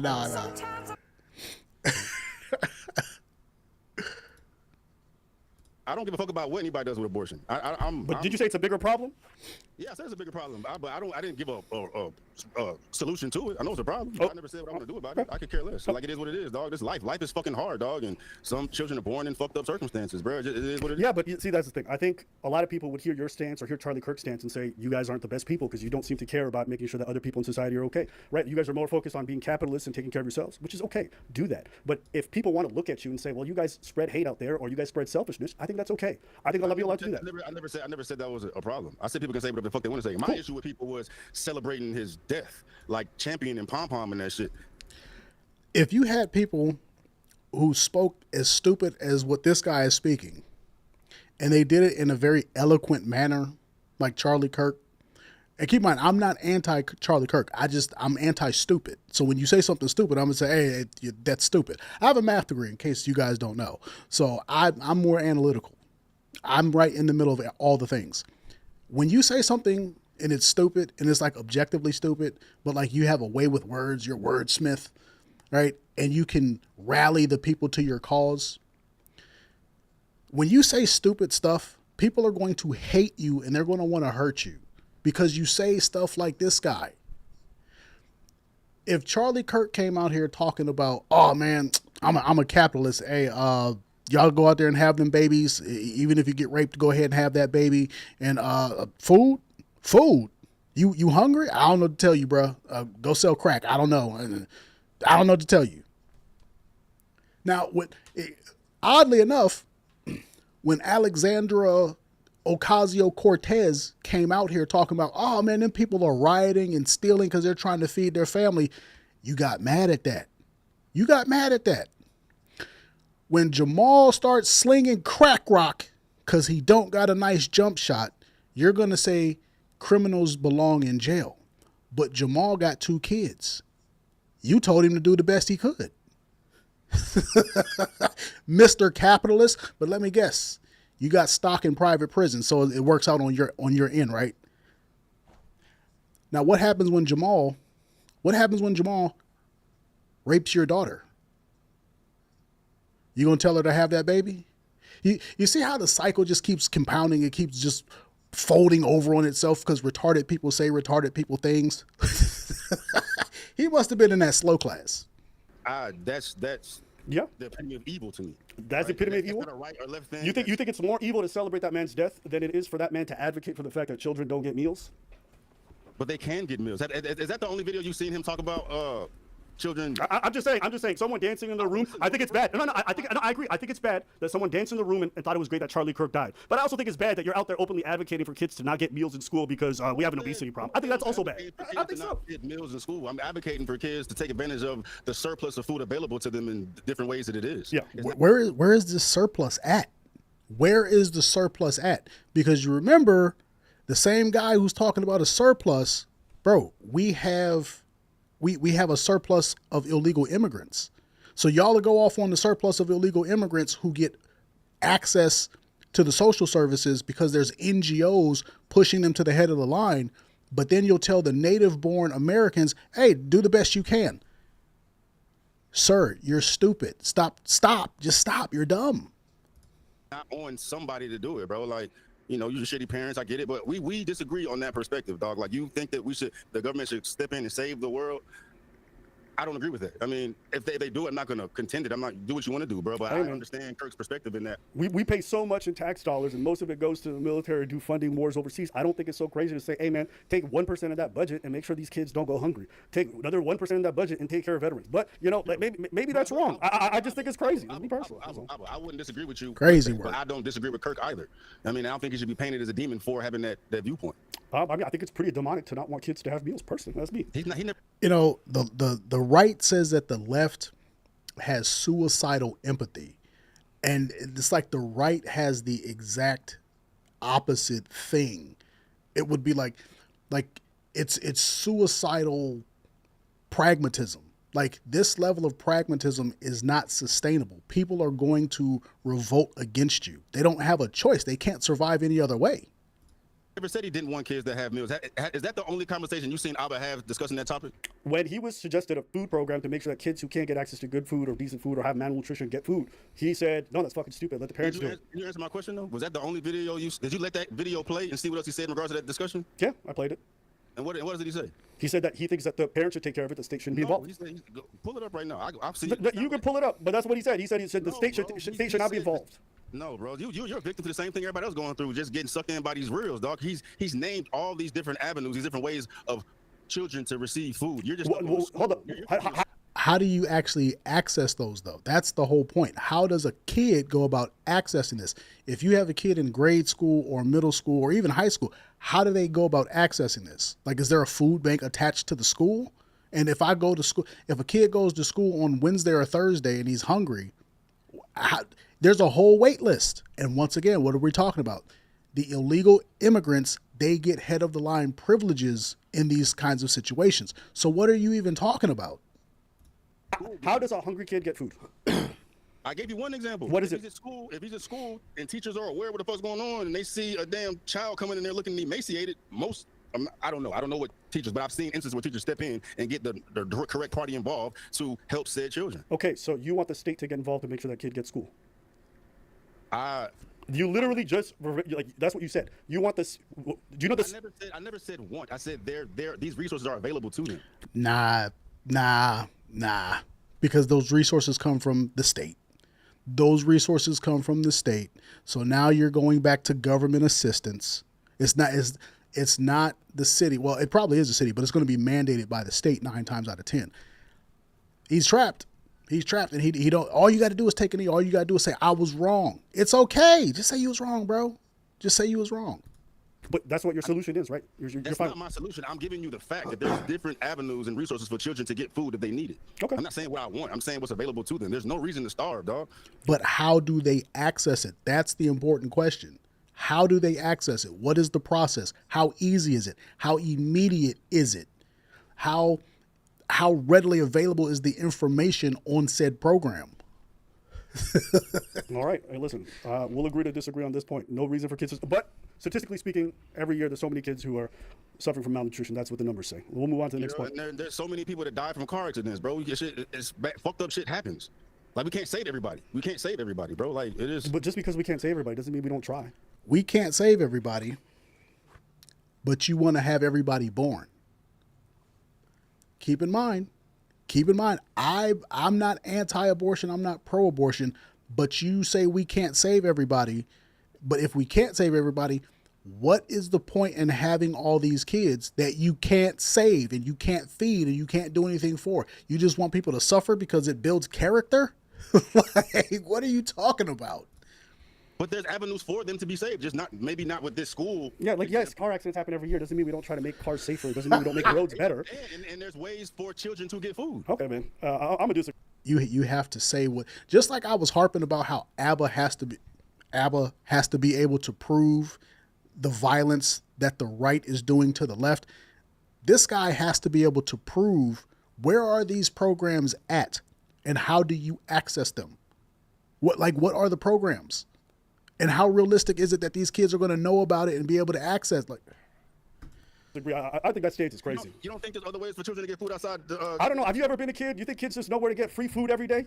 You truly think kids know what the resources are? Like, what are we talking about, man? I don't know what their day-to-day is, man, but maybe there's meetings or ways that teachers can express this to children to educate them on. Said he's better than I'd be. I'd take my L. Yeah, sometimes you got to take an L. Like, just say you was wrong. Like, hey, this is why I always say I'm not an expert. I don't know. As I see it, when you paint yourself as an expert, you get put in this situation. Now he got to stand on all the stupid stuff that he's been saying, and he can't. There's sex reproduction type of information they get. There's if there's a potential for a problem to be had, I'm assuming that there may be ways for schools or whomever to express these resources to kids to make them aware of it, at least. Like, if they come in hungry, hey, we have this available if you are hungry. You know what I mean? Like, I don't know how it is, but there are different ways for children to get food. I'm just making shit off the top of my head. You have to say that that's available. Like, what he's insinuating, he's making a blanket statement and saying that, oh, kids all across America, there's no reason for you to be starving. When you go to school, there's a program there for you to get food. Here's the problem. If there is a program in place for children to get food if they're hungry, that has to be handed out by the state. It's either going to be federally mandated or state mandated. If it's nationwide, it's obviously federal. But he just said, oh, I'm not about the government stepping in. So you're telling us about a government program that exists allegedly, but you can't name it or tell us how to access it or tell us how it works. But then you tell us that there's no excuse for the kids to not be able to access it, even though you yourself don't know it. But then you say you're a capitalist and you don't want the government involved in abortions and telling people what to do, but you want the government to step in to feed the kid. Bro, just take the knee. Take the L. You sound stupid. How that connection may occur. Yeah. I just think in terms of a worldview, we fundamentally disagree on this topic, but it's fine. We can move on to the next topic. So I don't want to. Is that ABBA's getting so annoyed right now because of all the BS Knight is saying? Bro, is arguing with the dumb person. You're arguing with the. My favorite thing to tell people: stupid. You're stupid. And guess what? Calling somebody stupid, in case you guys don't know, calling somebody stupid is not an insult. Stupid is a state of being. If you read the dictionary, it tells you it's willful ignorance. It is willful. That means you know that there's the right way, but you choose the wrong way. It's willful ignorance. You're stupid. Just say you're wrong and move on. Laughing circles. Yeah, but look, first of all, my only issue was the manufactured narrative, and then we got to the bottom of, like you saying, you were contextualizing it in the video. I didn't receive it as such. Those are mainly the unless you have something. No, because I think you went over some of the stuff that I had, because we both watch each other's videos. Another problem I had, I think this is I let me, and I'll pull up the clip too, because this happens around, because I think you said you felt I was very biased. This is a very liberal take on things. That was a quote. Let's see here.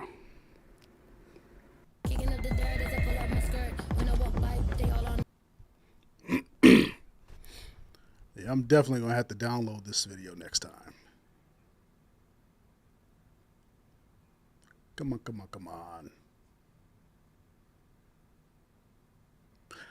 Either that or I'm going to have to get YouTube Premium. I'm not paying for YouTube. No, I might have to.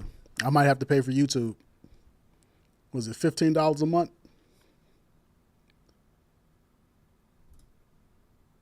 All right. I'll come back to that after, yeah.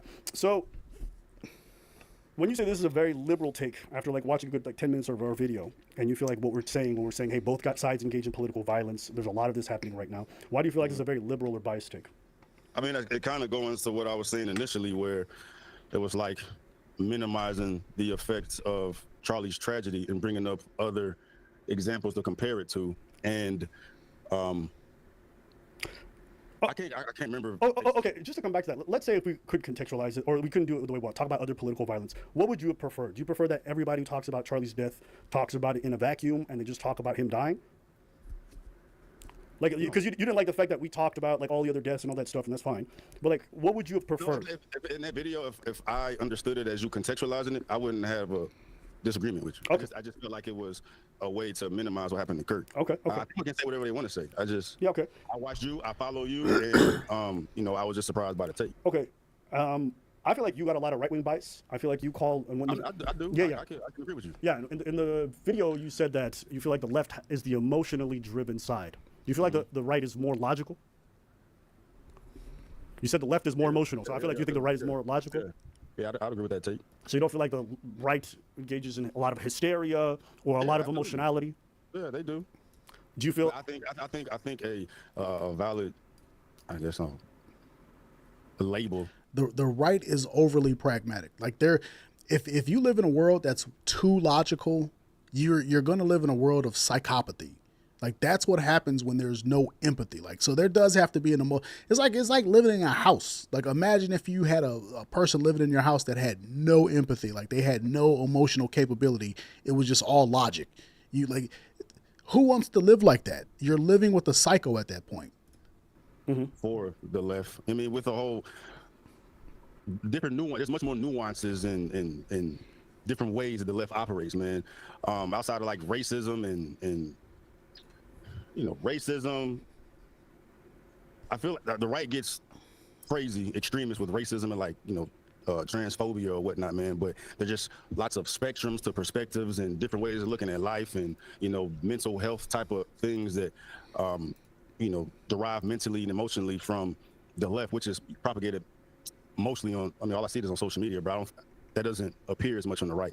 It's usually like, a nationalist or some white supremacist or, some anti-gay that's out here doing the utmost. Yeah. Okay. There's not a lot of conversations as far as, gender dysphoria. That's a mentally emotional type of conversation that, is very relevant. The whole LGBTQ thing, and you get children involved and all, like it's much more nuanced, much more layered.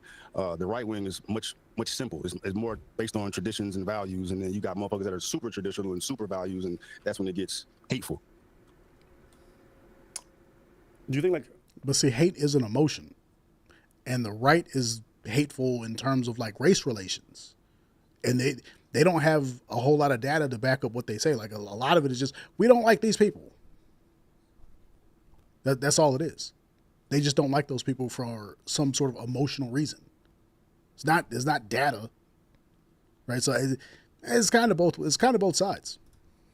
Do you think that traditions and values are logic based?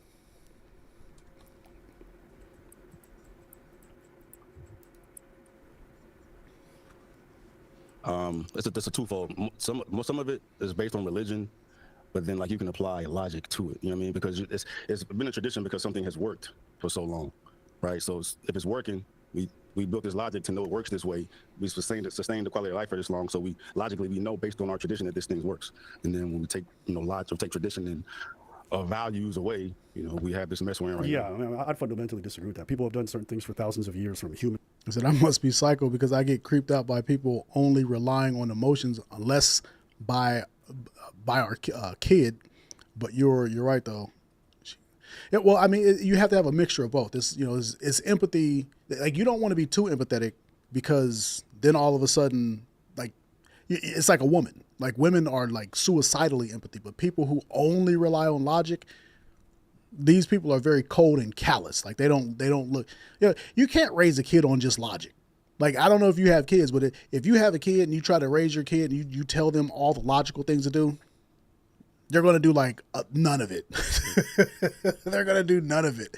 And so, like, even trying to punish a kid, it doesn't matter how strict of a disciplinary you are. Your kid is going to try you. So, like, there has to be a degree of, empathy and emotion that goes into it, because they have to see the whole spectrum, the whole range of things. And sacrifices to all kinds of really fucked up traditions. I mean, I'm focusing here in America. I mean, there's no perfect way of doing things, bro. But I think I'm the simpler, the better, man. There's not room for extra bullshit. You know what I'm saying? And there's a lot more crazy things going on because we've opened up the gates, and we scale it back. And I'm not talking about nationalism, white supremacy, whatever, man. People can do what they want to do. But when you let everybody just follow their feelings and follow their heart and do what they want to do and don't apply any logic, then problems arise. Do you think faith in religion is logical? I want to put you just like this. I'm a Christian, and I can tell you right now, it's not logical. There's no such thing as a logical religion. It just doesn't exist. A logical religion is called science. Like, that's so I don't know what this guy's about to say, but that's just where I see it. No. Right, but that's what a lot of the right is driven by, no? And to be honest with you, I don't think everything about religion is necessarily logical. There's plenty of laws and rules in there that are good principles to have in everyday life. But I just reject this notion. I'm not religious. You know what I'm saying? Right. But you made the assertion that you feel like the left is more emotional. But I would argue that if you are very religious, that a lot of that is based in emotion. It's based in faith. It's based in ideas. This idea that lefties are all emotional, but righties are more lefties are more emotional and righties are more logical. It's just like. I think it's a very phrasing it that way is making it much more extreme than what I was trying to convey. Just think that the label of emotional is more along the lines of the left than the right. Right? I'm not out here saying every lefty is lunatic. I understand the stigma or whatnot. I'm not. Yeah, I personally think the problem is that you're demonizing the idea of emotionality, and especially in the way that the left might express it. But I think being emotional in healthy doses is very, very good. And much of the way that the right expresses it, if done well, can also be very, very good. But this idea, you almost made it like a critique that the left is more emotional. But in my head, I'm like, well, the left is overly emotional. The people on the left are driven almost exclusively by female ideology. That's as I see it. The people on the left are completely driven. Like, look at the protests.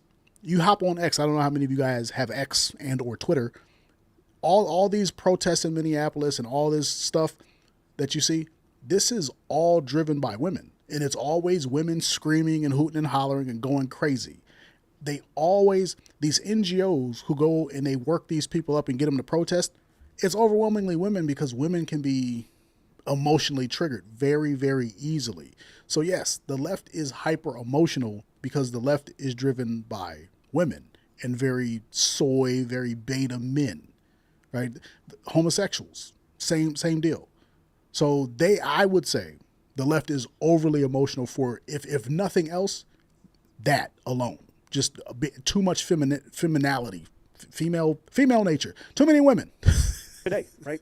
Or yesterday, during the memorial, I watched Charlie Kirk's wife give a speech. It was hyper emotional. It was very faith-based. There wasn't necessarily logic to it all the time, but it was still very beautiful. It was very moving. And that sense of emotionality is something that I appreciate. I just think sometimes... I think problems derive from the right and the left when the right does... I'm only focused on the bad things. That's what we focus on, right? If it's good, who cares? Everything's working. But the bad, there's an argument to be made that when bad shit goes awry, it's because people's emotional connection or just mentally unstableness to how they align. I would agree with that. All I'm saying with the left, there's more. Well, see, then you have to look at the right and how they spend money, and how we spend so much money on the military, because finance, you can't really. There's no place for emotion in finance. Okay, so when you look at our economy, did emotions get us to this point, or did logic get us to this point? Now, being there for 9/11, you're right, I saw emotion, or what seemed to be emotion, take everybody into supporting this war for nearly 20 years. People were emotionally invested in this, right? So the right does the same thing. Like, they make crazy emotional decisions as well. So it's not just a one-sided issue. Opportunity for error because of so many different ways you can go about this, man. Like, just quantitatively, right? There's much more room, there's much more margin for error emotionally with the left because of everything that the left has going on. The right is simple. Okay. Does that make sense? Yeah, I disagree with that characterization. But The right's not simple at all, because for all the crazy stuff that the left has going on, we got the right is overwhelming. The Epstein files, it's all a bunch of righties, and it's all a bunch of righties over there, right? Y'all don't want to release that. Everything that's going on, every time we turn around, apparently, we got an issue with Israel. What's going on with that? Y'all not. So now I don't think. But I understand what you're getting at. But that's fine. I think that's okay. I think this is the last point that I really wanted to bring up. Let's see here. So I just want to make sure I kind of get to everything, just so that we can close out this up on a decent note. At one point during the thing, and I appreciate the fact that we mentioned the fact that most political violence happens on the right. And you said, I need to fact check that. You looked it up. I want to ask you, when you looked it up, what did you see? More right-wing violence. Right. And when I brought this up, a lot of people had a negative reaction. They didn't believe it. They said, violence is very left-wing. I know you didn't. And I appreciate the fact that you looked it up, because a lot of people would be very disingenuous and won't even do that. A lot of the political discourse right now is in the direction that I was telling you about earlier, which is like framing the left as the more political, violent party. Even though it's not true, this is going viral everywhere. But none of the numbers support that. And I'm curious, from your perspective, why do you think that perspective is out there? Because Kirk just got killed by the left. Okay.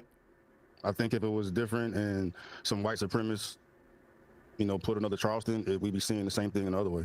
Because it happened. Like, we got the right got labeled as racist and all that. Another white supremacist out here killing a bunch of. I mean, I think it's more. I think this is the more. I don't call it viral, but it went viral. This event had the most attention towards it because of the nuance that came with it, man. But I think every time an extremist or act of terror comes and we figure out who did it, we're going to blame that side until something else happens. Got you. And this is the last thing I want to talk to you That's about. true. Actually, the last one. At 3:58, you said, and I think you've repeated this, you said, ain't no talking to them, nothing needs to be said, they need to be controlled. You were talking about people who were engaging in political violence, or the people, or the evil people who are like celebrating, maybe? I don't know. Yeah, Sharon, you've seen that despicable shit, bro. Like, ain't no talking to them. Yeah. I will say, if you guys go back, 4 months, when Charlie Kirk first died, there were people all over X. I don't know so much about TikTok. I'm not huge on TikTok, but there were people all over X, like dancing, celebrating. Like, people lost their jobs because they went so hard in the paint celebrating the fact that Charlie Kirk got taken out. And I will say, there's no room for that. There's no way you can't say that those people are absolutely disgusting if they're acting like that. So I'll give them that. Do you, okay. Well, this will be the last point. So what would you want to do with these people? Because like in the video, you went kind of wild. You said, hey, these people need to be exiled. You said they need to be decapitated. I was like, damn. I was giving everybody that's on the good end that feels the type of way to feel heard in what I was trying to voice, bro. You know what I mean? Like, if something violent happened to them, if they lost their job. See, here's the problem. You can't control those people because the right wants to do the same thing. The right wants freedom of speech, and these people are just talking. You can't say that you like I think he goes into it. If they lost their freedom, because that's literally evil, bro. We don't got no time for evil. There's literally no talk.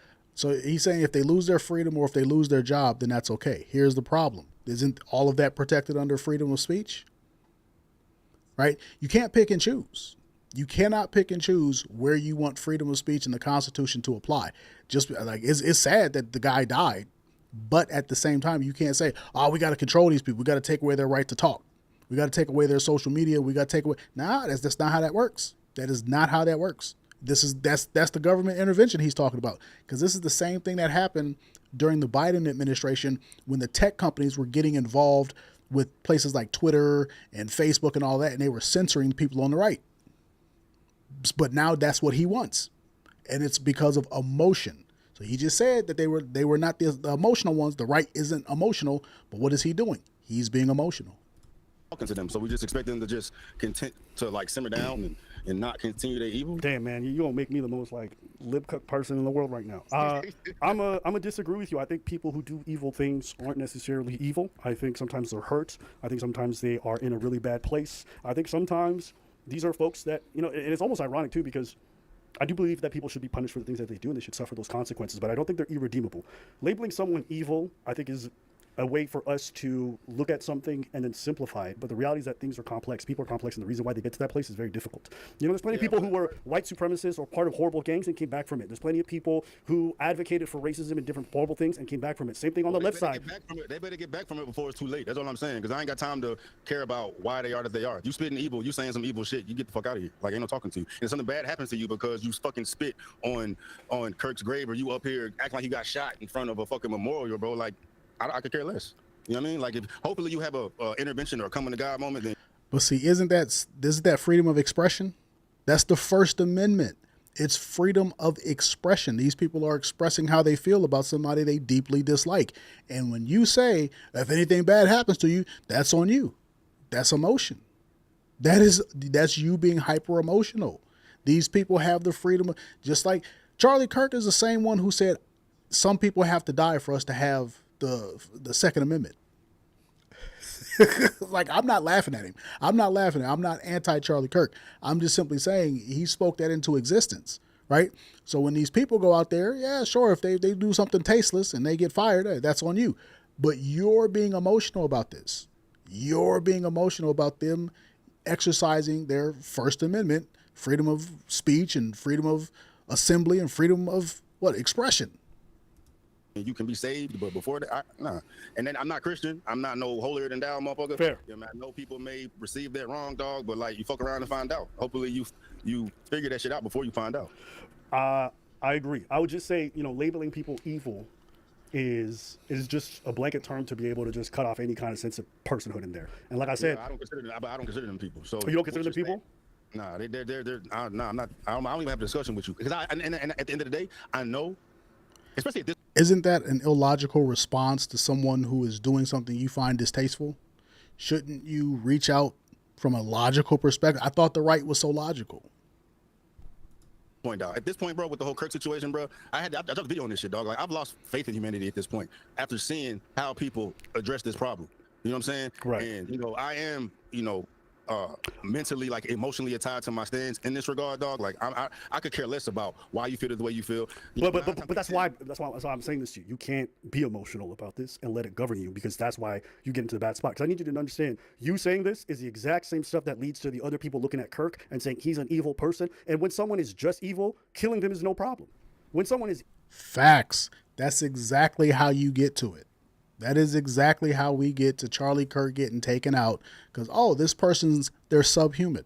They're not even real people. This person's not a real human being. Anything we do to them, that takes us back to religion. Isn't that what religion does? Oh, look at these people as not even human. It's illogical. Evil. You justify the murder. I understand what you're saying, bro. I understand what you're saying, dog. And prior to Kirk, I probably would have sided with you. But it is what it is at this point. But you're being emotional, though. Hey, I'm not gonna be the fucking better person. Bro, I tweeted it, dog. When I saw, I'm not asking you to be the better person. I'm asking you to be logical. I'm asking you to be principled. I'm asking you not to be emotional. Look, check this out. Logically. Yeah. I think that right wingers do. No, look. Hey, no, he got him. No, he got him. See, now this dude he's lost in his emotions. He's lost in his emotions just like the left does. But he said they were the more logical side. But when it comes to people mocking Charlie Kirk, when it comes to people tap dancing on his grave, I can't go for that. I can't go for that. When they was smoking on that Charlie pack and pretending they got shot in the neck, it's an issue now. Logically, it still wouldn't even make sense, because ain't no talking to them. Like, there's no point in me having a conversation with somebody. That's not true, man. That's not true. Do you know how many people were talked out of killing people? Do you know how many people who had? I'm talking about this instance right here, and I'm basing this anecdotally from the people that I've spoken with that are so misinformed, but they're unwilling to even entertain the idea that things are not the way that they believe them to be. Right? There's no talking to them. So logically, it is what it is. You sealed your fate. So why I'm gonna sit here and give you the benefit of the doubt and try to kumbaya with it? What's the source of your problem? Why'd you get misled? No, fuck that, bro. Stay over there. Yeah, I understand what you're saying, but I disagree with the idea that there's no talking to them. There's plenty of people who've talked away from extremism. It happens all the time. I mean, there's a guy, what was the black dude who goes up to Ku Klux Klan members and literally talks them out of, fucking white supremacy. He talks them out of it. There's plenty of people who do that. I really think this situation is a one-off, because I'd expected KKK to be that way, but the flooding of just random people out here saying the most sadistic shit, like I've never seen anything. Like, what would you compare this situation to that you've seen since you've been walking the God's green earth? What would I compare? What situation? What's there's nothing to compare it to. Compare what? What? Like the response. The whole Charlie Kirk response by the internet is basically 4chan come to life. If 4chan was a real place, it would be Charlie Kirk getting assassinated, and then all the 4chan people come out and they're having a grand old time. It's trolling. It's the internet come to life. This is where we're at. When you get into politics and you're on the left or you're on the right, bro, these people, that's what people do. They mock. They're always mocking. It's not like the right doesn't do it. Go on Twitter. Twitter is a right-wing heaven, and then you go to TikTok, left-wing haven, and they mock each other. That's what this is. Except now there's a reason for people to have this stuff either A, spill offline, or B, they ratchet it up online. That's all it is. The demonic, the evil responses people have had to it, shitting on his grave, cussing him out, fuck Kirk and his mom and his bro. I was on social media enough to see shit, man. Like a couple days after Trayvon Martin was dead, motherfuckers had a trend that went viral to say that it's called Trayvoning. They would facts. Stay there and lay in the exact same position as how he was killed. They did the same thing with George Floyd. Remember after he died, a motherfucker sat on the floor while someone had their neck, and they would take these pictures. Look it up. I didn't even make it up. You can find these things. There's so many examples of people. The guy who shot Trayvon Martin, he would be signing bags of Skittles and sweet tea. He signed hoodies, sweet tea, Skittles, bruh. He was making a bag off of that, and that was the right. The right mocks just like the left. They just can't take it. Laughing at people dying because they didn't like them and they didn't like what they stood for. That happens all the time, and these aren't even political people. These aren't even political people. It was at this scale. It was at this scale. It might not have been to this scale or in this terms of virality. I'll agree with you there. It wasn't at this scale because TikTok wasn't a thing. It wasn't at this scale because Twitter wasn't what it was today. It wasn't at this scale because Instagram wasn't what it was today, because YouTube wasn't what it was today, right? That's why it wasn't at this scale. But it was happening. It was happening all. That's why I said it's 4chan come to life. But I'm just saying, people celebrate death. It happens. Paul Pelosi, that was another example. He was a 67-year-old man, and a lot of people were hashtagging and laughing about his death, and they were saying, I give you the one-offs. Like, I'm not gonna say it's an absolute thing that nobody's out here doing it, but there was way too many this time, bro. There's way too many this time, and I was surprised. Don't shit surprise me about the fucking world, and I was extremely surprised to see that amount of fucking. There's nothing I can categorize, label it as outside of fucking evil. Or people that I didn't fucking expect. Even people that I know personally, bro, that I didn't even think have that type of shit in them is out here celebrating a man's death that way. When they got close to home for me, that's when they fucking opened the doors for me, bro. Yeah, but that's my point. I get how you feel. I get the whole, like the sensation of like, this world is a dark place and like we can't even negotiate with it. I'm not even gonna say the world's a dark place. I'm just saying that. Well, you said you had no hope, so that's why I'm saying that. When you say you have no hope, I'm saying there's no hope for these motherfuckers. You may give them hope. I'm not. They can burn. Okay. If you can take away one thing is, you know what I mean? What you was telling me earlier. You know what I mean? You can't approach the world's problem from a hyper-emotional place. And that's what you're doing right now. You're letting the passion and the emotion of the moment govern how you're viewing the world. Yes, you are. You misquoting me, bro. You misquoting me, dog. He's not misquoting him. He's telling him what he's doing from a personality standpoint. And that's exactly what he's doing. He's doing the same thing with Charlie Kirk that the people on the left do with everything else. He's not immune. He's not exempt. He's not special. And all he's doing is proving that the left and the right, two wings of the same crappy bird. This dude is ready to fight.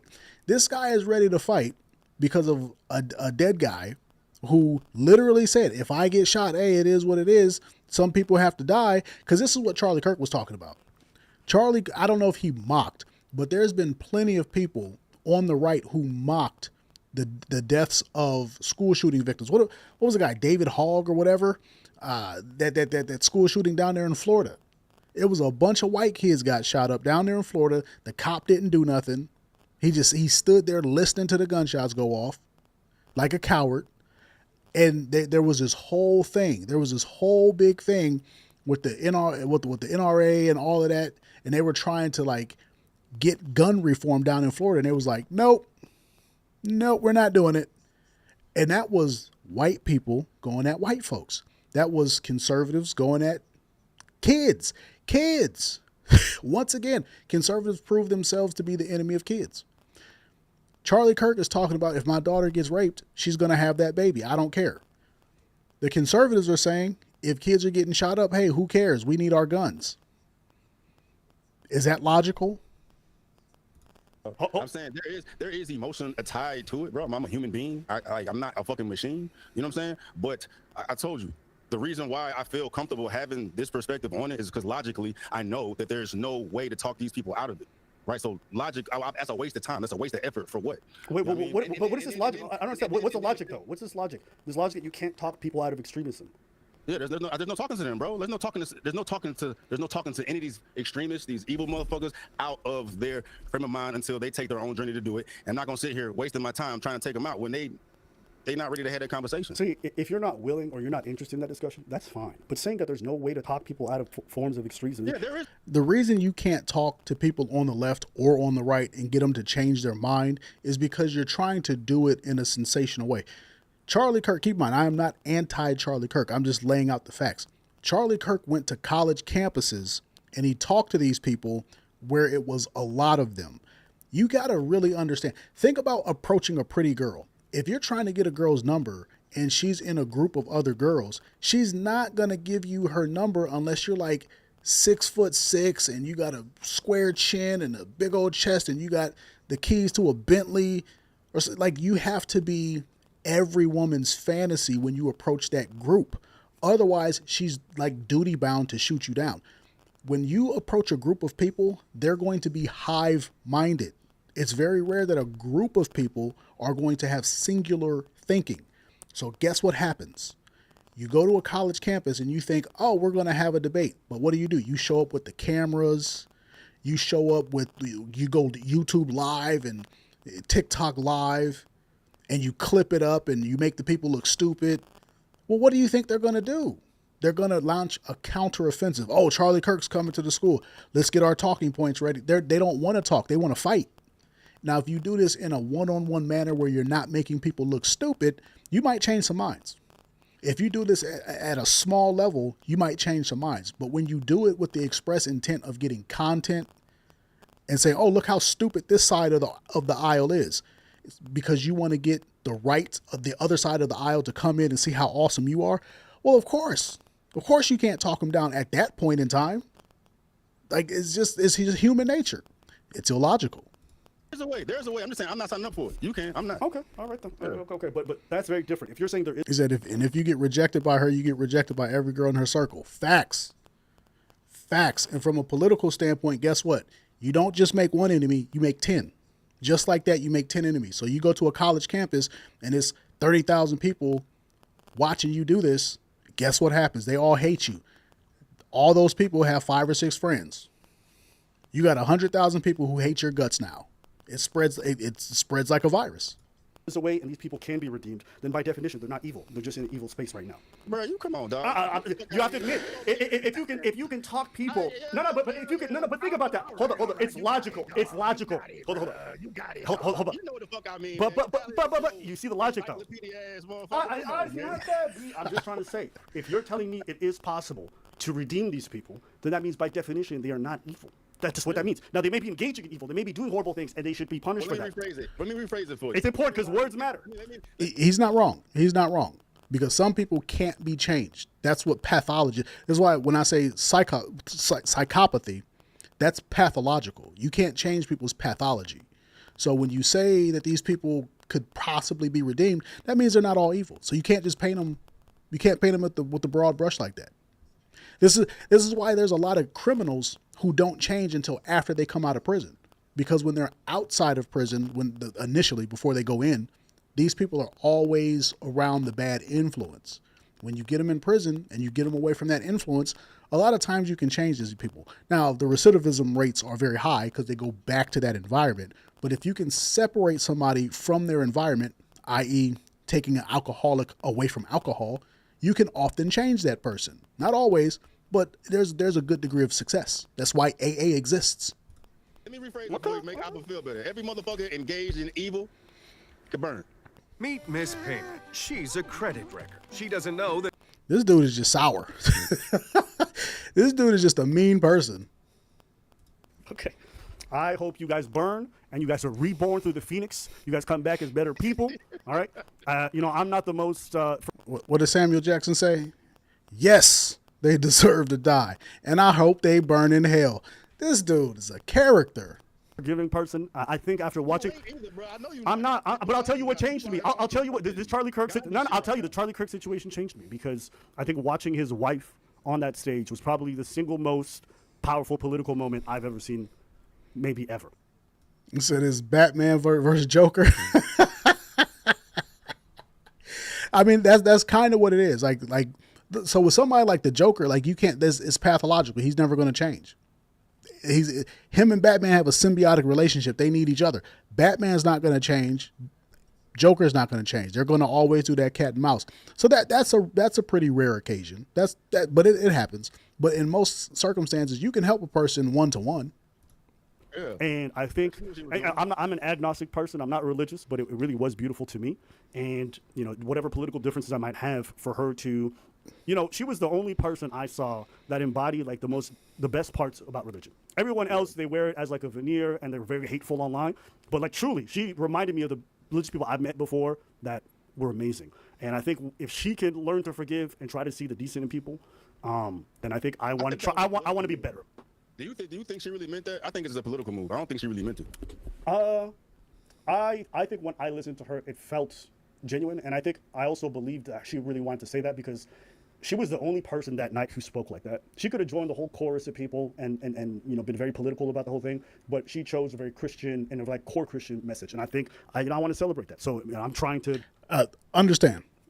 ABBA is saying this 4 months in the past. This video is 4 months old. This is before Erica Kirk came out here and revealed herself to be a daggum psychopath. So now we all know Erica Kirk is like something wrong with her.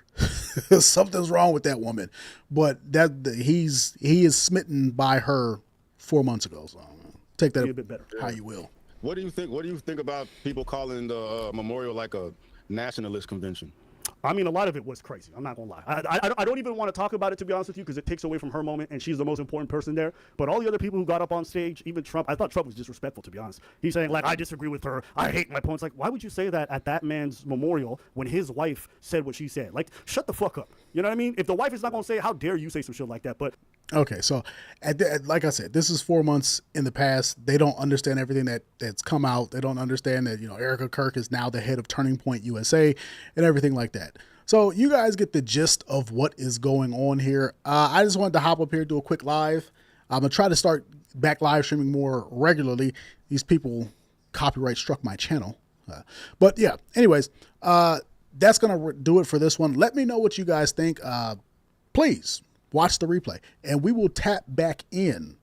Obviously not tomorrow. What's tomorrow? Saturday? Yes, we ain't going to be here Saturday. I'll try to get up here Monday. We'll try to make this a weekly thing, not a weekly thing, 3 days a week, Monday, Wednesday, Friday type of deal, multi times a week. All right, let's get back to streaming. All right, peace.